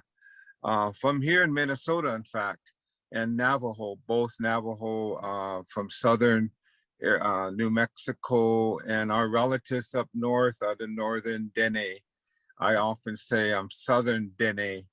But yeah, I appreciate to be briefly do a presentation on this important discussion. I can't see other people. I'm sure my sister from the Sami Nation is there. And I guess I'm an alumni of the Indigenous Traditional Knowledge Institute. We've been working on geoengineering for many years. I'm a board member of ETC Group. We became concerned about this over a decade and a half ago on these technologies that our elders, our spiritual advisors that we've been in consultation with, not only in the US and Canada, but also Alaska and the global South. Talking to them about what do you think about solar radiation management. I think that's the focus of this discussion. There's also that whole world of carbon dioxide removal, carbon capture and storage, etc. But I'm going to talk mainly about, that knowledge that we have and concerns about solar radiation management. Scopex was presented as a proposed initiative in the United States in the Southwest a number of years ago in the Tucson, Arizona region. And when we found out, we immediately contacted the tribe of the Yaqui, as well as the Tohono O'odham people, which live south of Tucson, and they consulted with their spiritual leaders. I talked with them as well, and they were just like appalled. And when they started to hear about this manipulation of the sky, the manipulation of the stratosphere, the different layers of the atmosphere, all the way into outer space, some of those knowledge holders know about that. They study it with past knowledge passed on to them.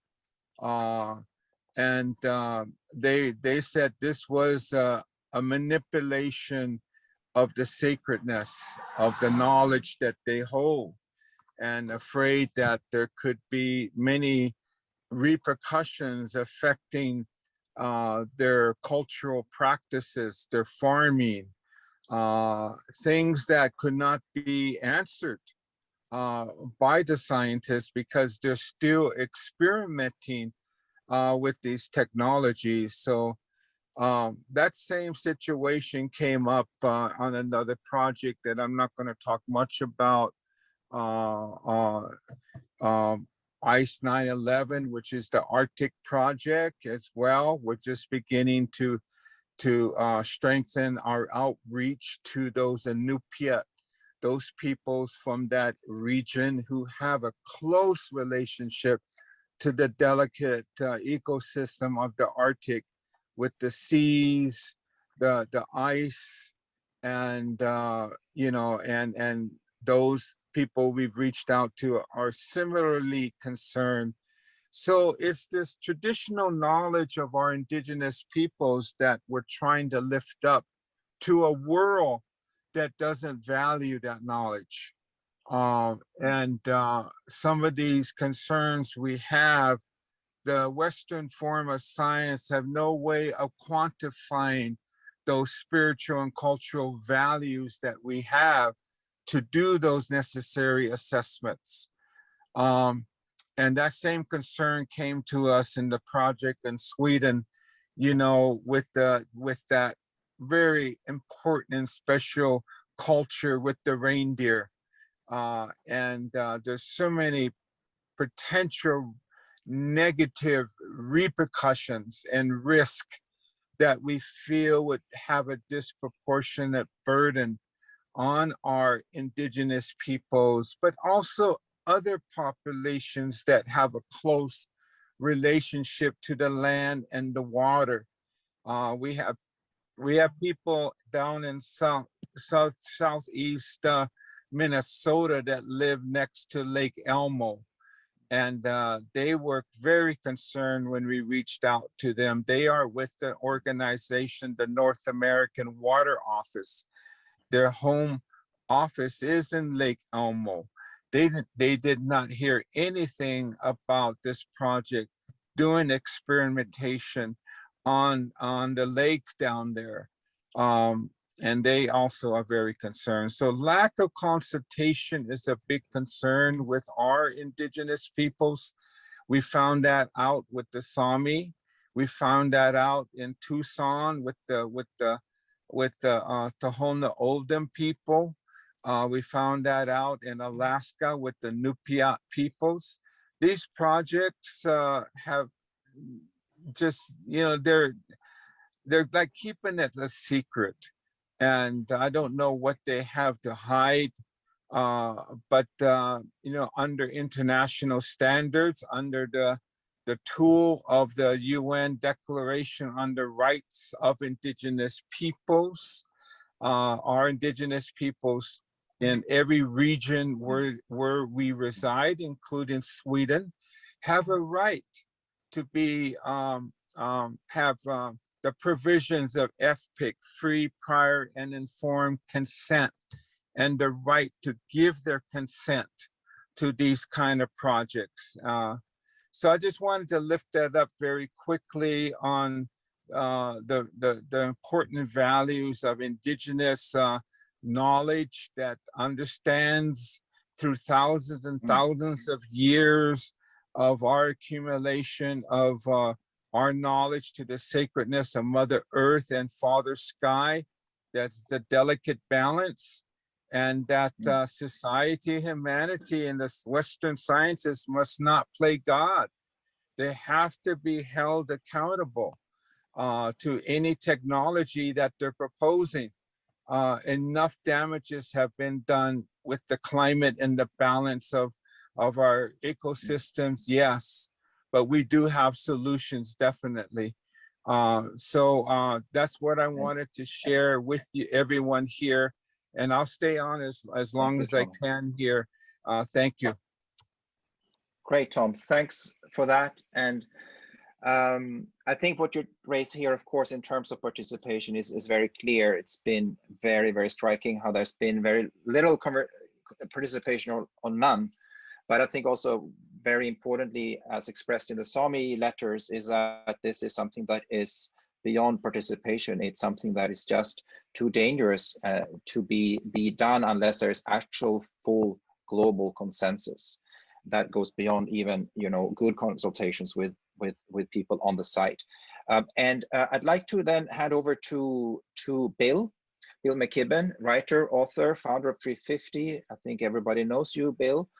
You've also followed this issue a lot, and you're also been up with Tom fighting a pipeline. So there's different aspects to the same struggle, obviously, and the same forces and mindsets in play. So please, Tom, if you could share with us a few minutes, and we'll move from there. Thank you. Nicholas, thank you very much. And what a pleasure to get to be part of all this and see so many friends and comrades. Look, I was writing about some of these schemes back in the 1980s because they've been around a very long time. These ideas that there was some get out of jail free option for dealing with climate change.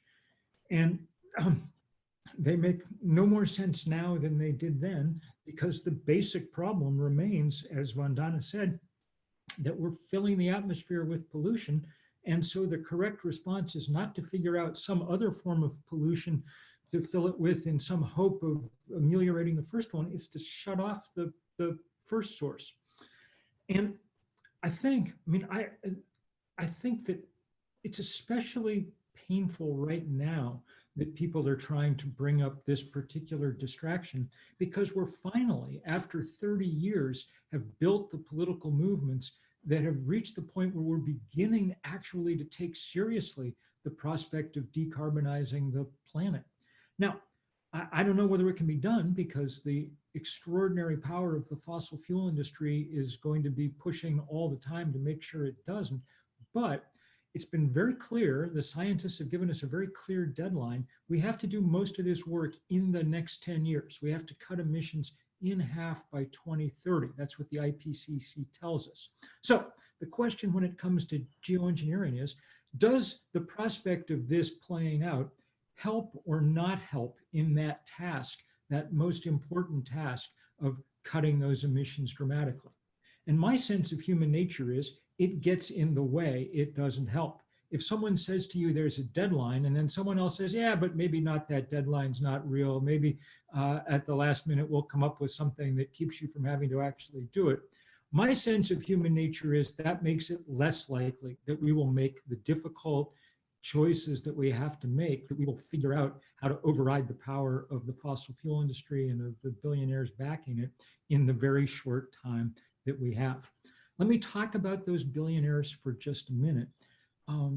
Look, our mega billionaire class is divided into two categories: those who wish to go into outer space and those who wish to stay at home and transform our planet. Elon Musk and Jeff Bezos are on the first category. And in fact, Mr. Bezos has just announced he plans to go into space himself, which seems like reasonably good news to me. But Bill Gates, who did the original funding for much of this research, is of the stay at home and come up with some technological miracles to avoid having to do the real work ahead of us, which is get off coal and gas and oil and replace it with sun and wind and conservation and efficiency. And so our job is to keep insisting that we have to move fast, that Jeff Bezos aside, there is no planet B. We're not going someplace else. And here I think is a place where it's possible to go beyond the scientific and just talk very much from the heart for a minute, to insist that this is an incredibly beautiful planet, the only one we know about that supports life. And our job is to figure out how to get it back to the state that we know works, how to get it back to the place where it can support life, human and otherwise, as powerfully as possible. This takes us in the other direction. And people haven't talked about this, but it's worth remembering that if we had named this planet honestly, we probably would have called it ocean, not Earth. And geoengineering does absolutely nothing to stop the solar geoengineering, to stop the evil twin of climate change, which is the rapid acidification of the Earth's oceans. Even if fossil fuel emissions weren't warming the planet the way they are, we would still have to stop them immediately because they're destroying the ocean chemistry on which so much of the world's biology depends. How do we do this work? It's not with this kind of radical scientific experimentation. It's with doing the work that, say, Tom is hard at work on. I had the great pleasure of getting to be with him a couple of days ago. The real action is not up in the stratosphere. The real action is out on that boardwalk that 200 people are occupying right now on the banks of the Mississippi River, keeping them from drilling a new tar sands pipeline. The real action is in Australia, where Aboriginal groups are doing an amazing job of blocking new coal mines.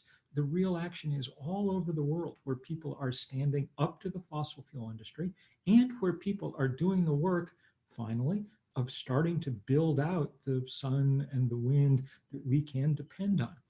Even in Washington, where the president is making a good faith effort to build out an infrastructure that could help us make this transition to something else. Let me just finish by saying that I think Naomi was absolutely right when she said a lot of this depends on the name of Harvard, that's the thing they've been waving around in an effort to intimidate people into going along. And Harvard's a perfect example of why this is premature at best. Is Harvard, the richest university in the world, doing all that it can to make sure that we would never have to adopt some crazy plan like this? Harvard is not. Harvard has refused even to divest its holdings in coal and oil and gas. Harvard is still trying to profit off the end of the world. So why on earth one would take them seriously as a participant in the plan to do something for everybody's good is, I think at this point, just crazy. I'm really, really, really moved to see everybody here thinking about this question that forces us to think not just about the details of this, but forces us to think in the biggest sense about justice, about the future, about what it means to live on a planet, because that's how we have to start conceiving of this place. We have to keep remembering that we share this one planet, and it's turns out to be a very finely balanced mechanism, and our job is to get it back in balance just as fast as we possibly can. So many thanks to everybody who's pushing hard on this, and special thanks to the Sami who didn't. I mean, this fight came to them. Someone suddenly appears on your doorstep and says, "Hey, I'm going to go up and sprinkle some stuff in the sky." Okay, good for you all to figure out that this was an important place to take a stand, and it's one of those stands that's going to make a huge difference in the history of the planet going forward. Thank you so much, Bill.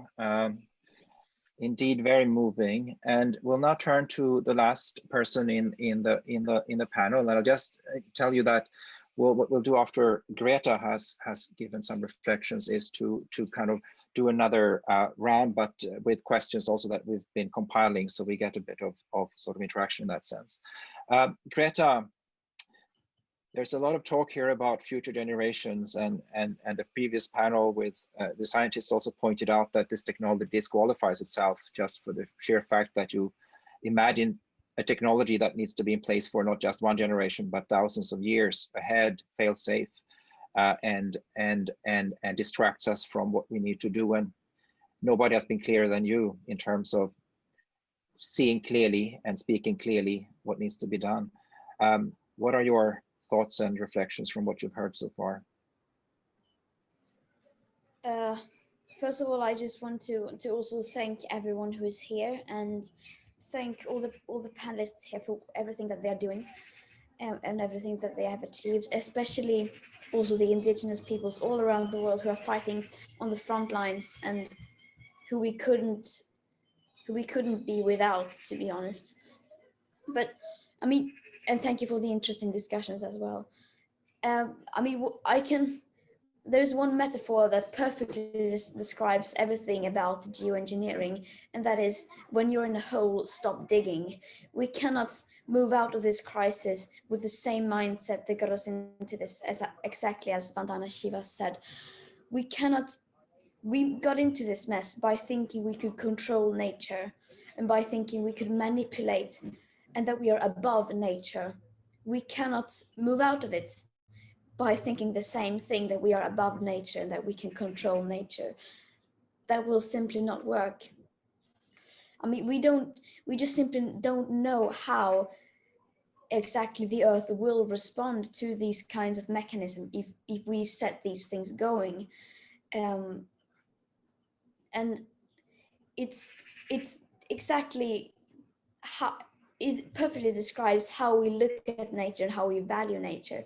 Nature is doing everything it can. It's screaming at us to back off, to stop, and we are doing the exact opposite. We're thinking that we can solve this with doing more, when we in fact need to do less. And again, as you say, this falls on future generations. It falls on us. We just assume that, well, future generations will take care of it. They will find something, they will invent something that will keep this going, that will make this safe. And if it's not safe, then that's up to them to solve.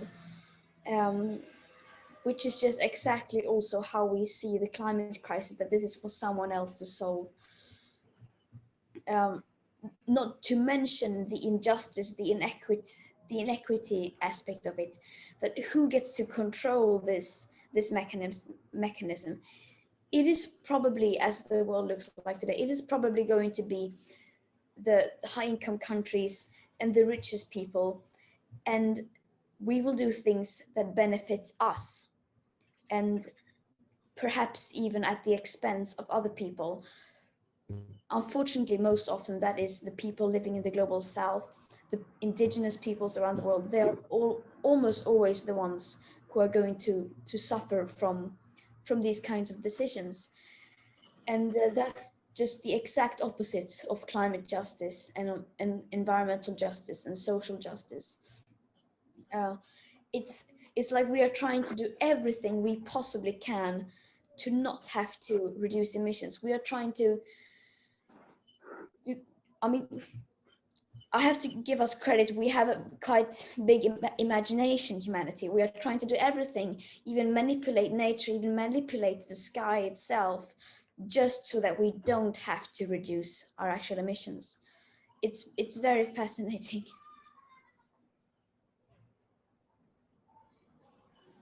Thank you, Greta. Indeed, it's very fascinating. It's an absurd situation we're finding ourselves in to even have this conversation. Well, now move into a bit more of a kind of less structured conversation, and I will ask also for panelists to chip in. We've gotten some questions, and we'll check them out, and you can respond. And the first one is really to you, Åsa, who started and set this off. And that's a question about moving forward, because this is really about action now to really take command. And I think one of the things that comes out so clearly in this panel is to say, look, to say no categorically, this is wrong, we don't need to go here, just like Greta said, that's not an extreme position, that's common sense, that's precaution. And the sort of middle of the ground, neutral, let's do some research, let's try it just in case, that's extreme. That's extreme, because that gets us over the brink, down the slippery slope into the abyss. I think that comes across very clearly from all of you. And in that line, you've written this letter, Åsa, and some questions around that is, how is it coming along? From where have you gotten responses, and how do you see the next step in this fight using this letter? Please, Åsa. Thank you. And first, I just want to thank everyone in the panel. It's such a privilege to listen to you and to hear all these points raised on why this solar geoengineering is not the way forward. And as you say, Niklas, we have taken the step to write to Harvard. And I have to say that this is not the fight that we would like to have. This is not the issue that we would like to discuss. We want to focus on how to save the ecosystems that we are so interdependent on. We want to make sure that we can to give the future generations healthy ecosystems so they can sustain themselves. So this letter to Harvard and this discussion on solar geoengineering, it is, as has been said, kind of a detour on what we all would like to discuss and what we need to discuss. And as also has been pointed out, we have the need for a global discussion. Of course, maybe at first to finally say stop to this development of solar geoengineering, and that is what our letter is. We hope that it can contribute to, that we as indigenous peoples, we have now signatories from all over the world. We have about 30 indigenous peoples organizations, and it's spread. We have from the Arctic and from Africa and from Russia and from all over. And we hope that that can show that we have a joint position and that we actually can influence the discussion to actually focus then on what we should discuss. And I would like to also touch upon what Tom said, because I believe that that is very important, that I'm convinced that indigenous people's knowledge have the potential to play a significant role in actually finding the way towards a sustainable future for all. And that is also why it is so important that Tom also raised that for that to happen, Indigenous peoples need to be included in the decision and in the discussions. So this is also the step that we are taking now, is also to show that we as Indigenous peoples, we want to contribute to the solutions. And we do not see that solar geoengineering is part of that. So we hope that our letter can help us getting into the discussion and the focus that we should have going forward. Thank you. Great, thank you, Åsa. So it will be very exciting to see how this unfolds. And also, as you've said, people can join in who are also non-Indigenous, and the website link is in the chat. I have a question here also in terms of relating to this, in how can what are the best ways to take in this knowledge to grassroots movements for climate justice? How this is now a good opportunity in this webinar, of course, to get to people widely, but it needs to go much further, of course. And it's about popular education. It's about building capacity and understanding. So would anybody in the panel like to say something about that? Maybe Bill, would you be interested in thinking about the way to bring these issues to wider movements that you're connected with? Well, I think that the way to bring them to wider movements is to just for all of us to keep reminding everybody that this is a distraction from the work that those wider movements are engaged in. That the movements are really doing the important necessary work of the moment, standing up to pipelines, pushing new energy transformation, pushing for efficiency and conservation, working on reforming agriculture, all those things that are crucial. And I think one of the things we need to do is be reminding everybody that there are people out there in whose interest it is to just ignore all that and come up with a kind of pretend solution that gets around all this. There's a way in which the geoengineering thing is sort of people saying, well, you know what, we're going to sprinkle some magic dust into the atmosphere, and then we won't have to worry anymore about all this difficult change. For the reasons that everybody spent the last 2 hours outlining, that's incorrect, and dangerous. But it's also just worth remembering that there are going to be a certain number of people for whom it's appealing, because change is hard and inertia is a really powerful force.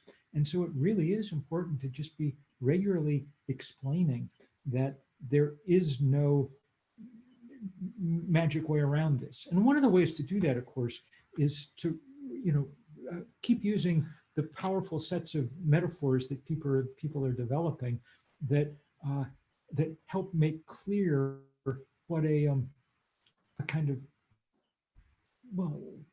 of strange and sad set of solutions this is. I'm old enough to remember that there was a day that in day and age in which if you got good and drunk, the next morning you took bicarbonate of soda, Alka-Seltzer, to deal with your hangover.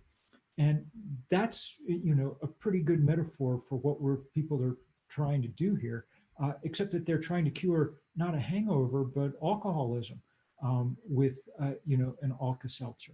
And our job is to do the hard work, having hit bottom as a society, of getting ourselves off the drug that got us into this problem, instead of just finding some new one to cover it up along the way. And yeah, that's hard work, and it would be easier to avoid it, but we can't avoid it. And so just saying that often enough will be helpful, I think. The problem with this is that not enough people know about it or have thought about it in enough complexity to figure out why it's not a good idea. Just briefly there, Greta, if you're there, you disappeared from the camera. Are you maybe not there now? Then I'll come back to you.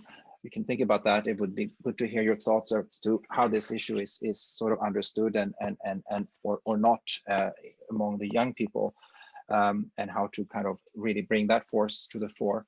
But in the meantime, we had a question also from one of the fighters really against Scopex as it unfolded in North America, in Arizona, and that was this, you know, attempt by the very same Harvard and David Keith led project there to do this flight, and they now tried it several times and failed so far every place. And the original pushback there led to against the permitting processes, and they really framed this as violations of the territorial integrity of Mother Earth. And there's some things to think about here, maybe in terms of, you know, justice principles of international law being brought to bear on this geoengineering battle. You know, I think one term that was voiced by our friend here was terracide, and some reflections on this in terms of this is really about governance, right? This is such an imposing extreme technology that nobody can escape, and it has a potential to be directed by very few people or institutions in very, you know, specific places. How do we deal with this fact, and where is the place for law and your thoughts about how to really tackle this governance issue? Is there any thoughts from the panel in relation to this question? Vandana? Yes, please. Yeah. I think the way that Sami responded is the way most Earth citizens would respond, that this is terracide. And given that with the collapse of the Copenhagen summit, Evo Morales went back and then called the summit of people on rights of Mother Earth and climate change, and we have a draft declaration on the rights of Mother Earth, and it was presented to the UN Assembly, General Assembly, which then created a whole program on harmony with Mother Earth, exactly the points that Åsa was making. I think one, we definitely need to use every option on treating this as a crime against humanity and a crime against nature and the Earth. We know that before a courts or the International Criminal Court takes it up, you have to do it at citizen level. And I would say to the Sami, because you've played such a leading role, if you were to do something like what we did with the Monsanto Tribunal, where we brought all the evidence from the people and put them together, and then they emerged as a force, a global force against Monsanto, that if you were to hold a people's tribunal on geoengineering, hosting it, all of us would support you. Turn it into an assembly, turn it into a trial. And I think it's very important to know that the natural law that indigenous people follow, that common law, is higher than any colonial law on pieces of paper, because that is what's cracking up right now. And then everything is being done to do a few pieces of paper away. I mean, Bill Gates is bribing his way through. We know he did it for gene drives. He know he's doing it for gene editing and trying to dismantle the European biosafety law. He will totally kill the climate treaty. He's destroying the food summit. He's hijacked the food summit and taken it to New York. So the second point I'd like to make is when I heard Naomi speak about this fellow Keith, my mind went to this guy called Dustak or something of the Eco Health Alliance, who was the contractor for DARPA and the government to finance the gain of function research on the coronavirus that has caused this disaster.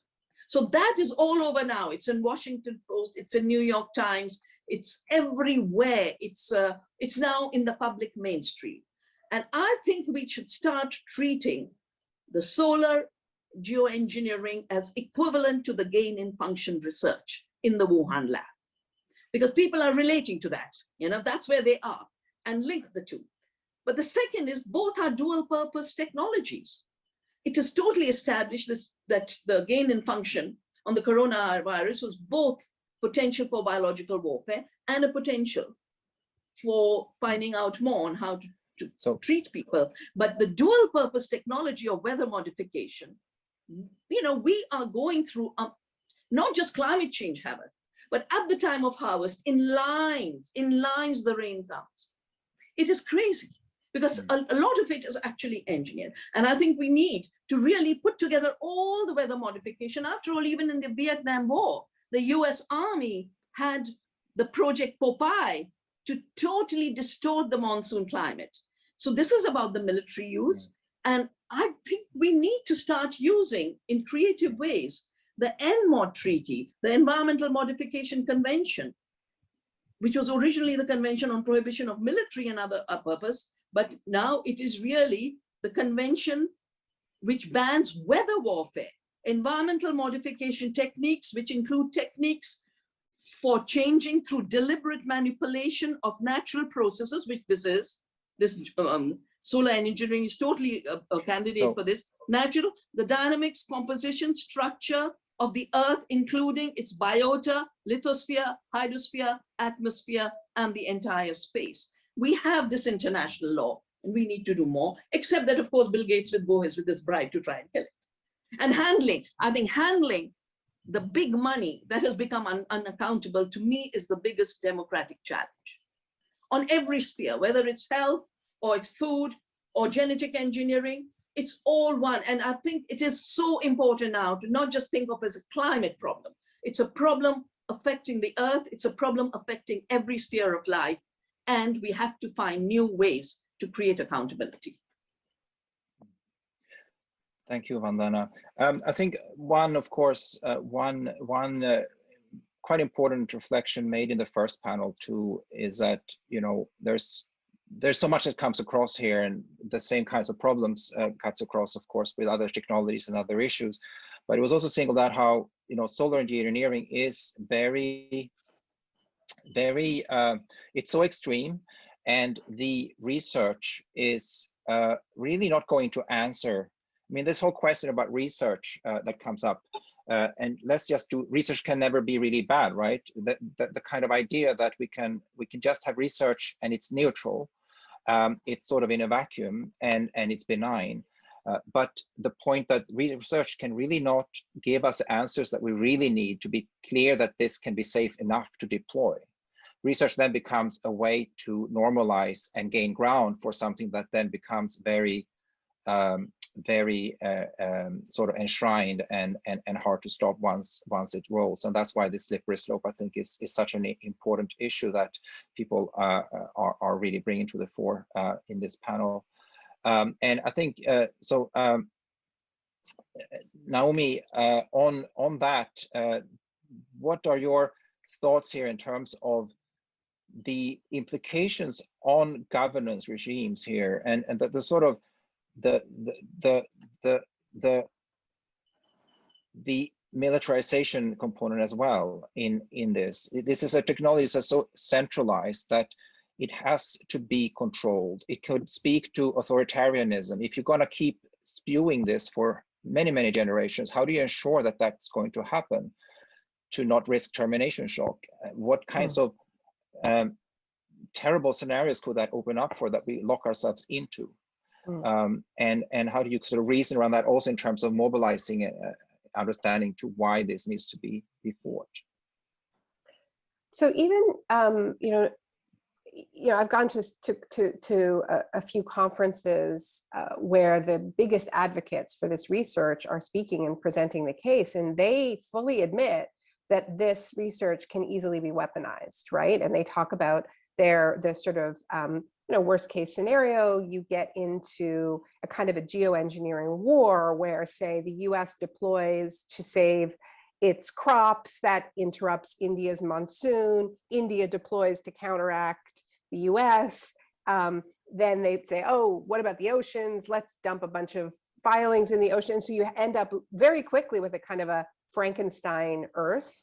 And even if it was, in this kind of scenario, deployed as a quote unquote emergency climate response, right? It can very rapidly, and this is by the admission of people like David Keith, get turned into a warlike scenario, a weather warlike scenario. And as Vandana mentioned, the original research for these technologies was in the context of war and deployment, even if unsuccessfully done. They tried to do cloud seeding during the Vietnam War. So I think they should be banned as weapons. And I also think that as we look at it from a movement perspective, we need to be building the broadest possible alliances here. We are not the only people with problems with Bill Gates, right? Bill Gates, as Vandana said, is running roughshod in so many different sectors.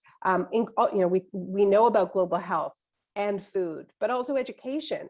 And so, this is an economic justice issue. This is a democracy issue. And I keep thinking about the fact that, as much as I understand Bill's joke that it would be nice, maybe it's not a bad thought for Jeff Bezos to blast himself off into space. I think that the outsourcing of space and the privatization of space to the billionaire class is really setting us up for privatized deployment of these technologies. And this is one of the risk scenarios that gets talked about. And so I don't think we're going to have a movement solution to this that isn't connected to the broader economic justice movements, social justice movements that are taking on the billionaire class, and really getting at the root of the excess capital that they have, right? And I think it's very, very important. There was a question in the chat about, is it fair to go after, where people are getting their funding? Isn't that like going after Al Gore's funding? I don't think it is, because when it comes to geoengineering, we really would not be having this conversation without this private philanthropic money. If you look at, if you follow the money on this, all of the research money was coming from a very small group of billionaires like Branson, like Gates, who then took it to scientific organizations like the Royal Society, right? And brought it to institutions like Harvard. It came from the philanthropicapitalists and now is getting the kind of blessing of these more respected scientific institutions. So we have to talk about this entire system of privatizing knowledge. And I think we need to get the billionaires out of space, take our atmosphere back from them as a starting point. Thank you, Naomi. And I think that there is a prospect here that has been called out by several people involved in this process here on this call too, in terms of how you mix really bad things to become not just double, but the square bad.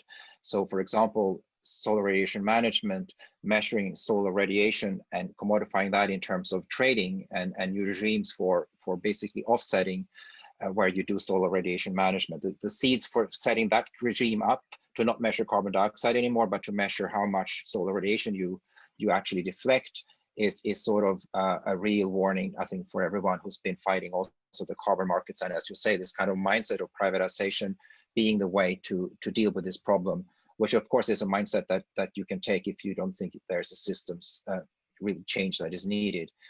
That's the only way to kind of square that equation. I think that we are running close to the end of this very rich conversation. It's still just touching on of course, so many dimensions.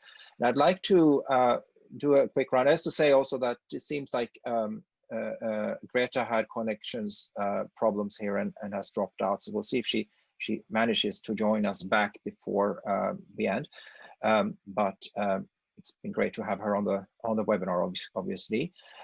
So what we'd like to hear is just some thoughts here as to how we can best support the Sami now in this very clear, pivotal time. This letter is there. There's been a fight and a success in Sweden. This issue is now on the front line. There's a lot of media. We're all part of this moment when we also, as Bill said, this is a moment to really get to zero emissions and real zero emissions and be talking about real solutions. So how do we combine this? Some quick, we only have a minute person, to distill some of the thoughts you would like to share with everyone in terms of supporting the Sami struggle and the wider struggle around this. So maybe I'll start with you, Vandana, but very, very short, just a few bullet points. Yeah, what I offer to Åsa and the Sami is through the Earth Democracy Network in India with different languages, with different indigenous communities, we will send it out to them and we'll translate it so they can endorse your letter, but also in a way for solar geoengineering, because they've said, okay, 2022, they'll find another place. We have to have a slogan which says, we are all Sami. We are all Earth citizens. And there's no place on Earth where this will be right. It is wrong everywhere. Thank you. Bill. Yeah, I actually think that Vandana is right about this. That the key is to make sure that that they're not, sort of jurisdiction shopping to figure out where they can get away with carrying out this kind of test, because eventually they'll find someplace that's, friendly enough that they can do it. The job is to make sure that everybody everywhere recognizes that this is on the horizon and that it shouldn't be taken lightly in any way. And that's, there are times when the job number one is education. And since most people don't know about this yet, that's job number one right now, is taking this letter and all the other efforts and helping people understand that there's a new fact in the world that they need to know about and why they should care. Great, thank you. Naomi? Yeah, Some last words. Well, I think that there's real potential in a shaming of Harvard strategy. Always fun, and they're great activists at Harvard who have been trying to get that institution to divest from fossil fuels for a long time. And I think that the argument that Bill was making earlier, really bringing these stories together, that it is not just that that Harvard is pushing this very, very dangerous false solution. It is that it has turned its back on real solutions really quite actively. And I think that could have a real impact. And once it's safe to travel, I think, or over Zoom, it would be great for you to be, I think, sending Sami speakers to Harvard students. Thank you, Naomi. Åsa, having now listened to a lot of good thoughts and some advice and some good ideas and sharing your experience, what are your concluding thoughts at this point? Well, first, I would like to thank everyone for the support. And I have to say that we have taken this initiative, but it is on behalf of Indigenous voices everywhere. And we see the response that we get to this letter, that we have major Indigenous organizations, representatives from all over the world. This is a joint position. So even if it's our initiative, I see it as a joint cause, and supporting the letter is supporting Indigenous voices everywhere, because we have a broad support for the letter, and we will send it, and then we will also publish the signatories to this list, so everyone can see that this is not a Sami position, it is not an Arctic position, it's a joint Indigenous position from all over the world. And we can also show with the petition and the broad support that I am sure that we will get. So please go in and sign the petition. That will also show that the Indigenous peoples are not alone in this position, that this is a global position. We are, this is a joint position, and I hope that would also make difference. So thank you. Thank you so much, Åsa, for those words, and very encouraging to see all the movements. And just to conclude on behalf of all the organizers to this event, thank you so much to both panels and panelists for having taken your time to engage and show your support. This is incredibly important. This is a time in history really where things can pivot a good way or a bad way, and we might get locked in if that happens the wrong way. I think a take home here really is that there is no plan B. That is the main argument for doing this kind of work that is being thought now, but there simply is no plan B. There is only one plan, and that is full decarbonization, real solutions, phase out the fossil fuel industry justly and quickly, and get to the true knowledge and wisdom that we all share, and not least people in this panel. We know what to do, and there's no distractions to stop that. I think that's the essence of what's in this letter. Do read it. It's a fantastic letter, and let's mobilize and really turn the whole discourse and the narrative the right way. This is a moment. Things are changing. The oil industry is losing, and I think we're winning, and we're going to win this fight too, around solar geoengineering and false solutions. So I thank you everyone for listening around the world, and again thanks to all the panelists and organizers. And by that, we'll close this. This recording and information will be found at the Geoengineering Monitor.org website, and there's also a stopsolargeo.org website that is coming up that also documents the struggle in Sweden. So that's a good resource, both these websites, for you who want to learn more, engage, and join up. Thanks so much, everyone. Bye-bye.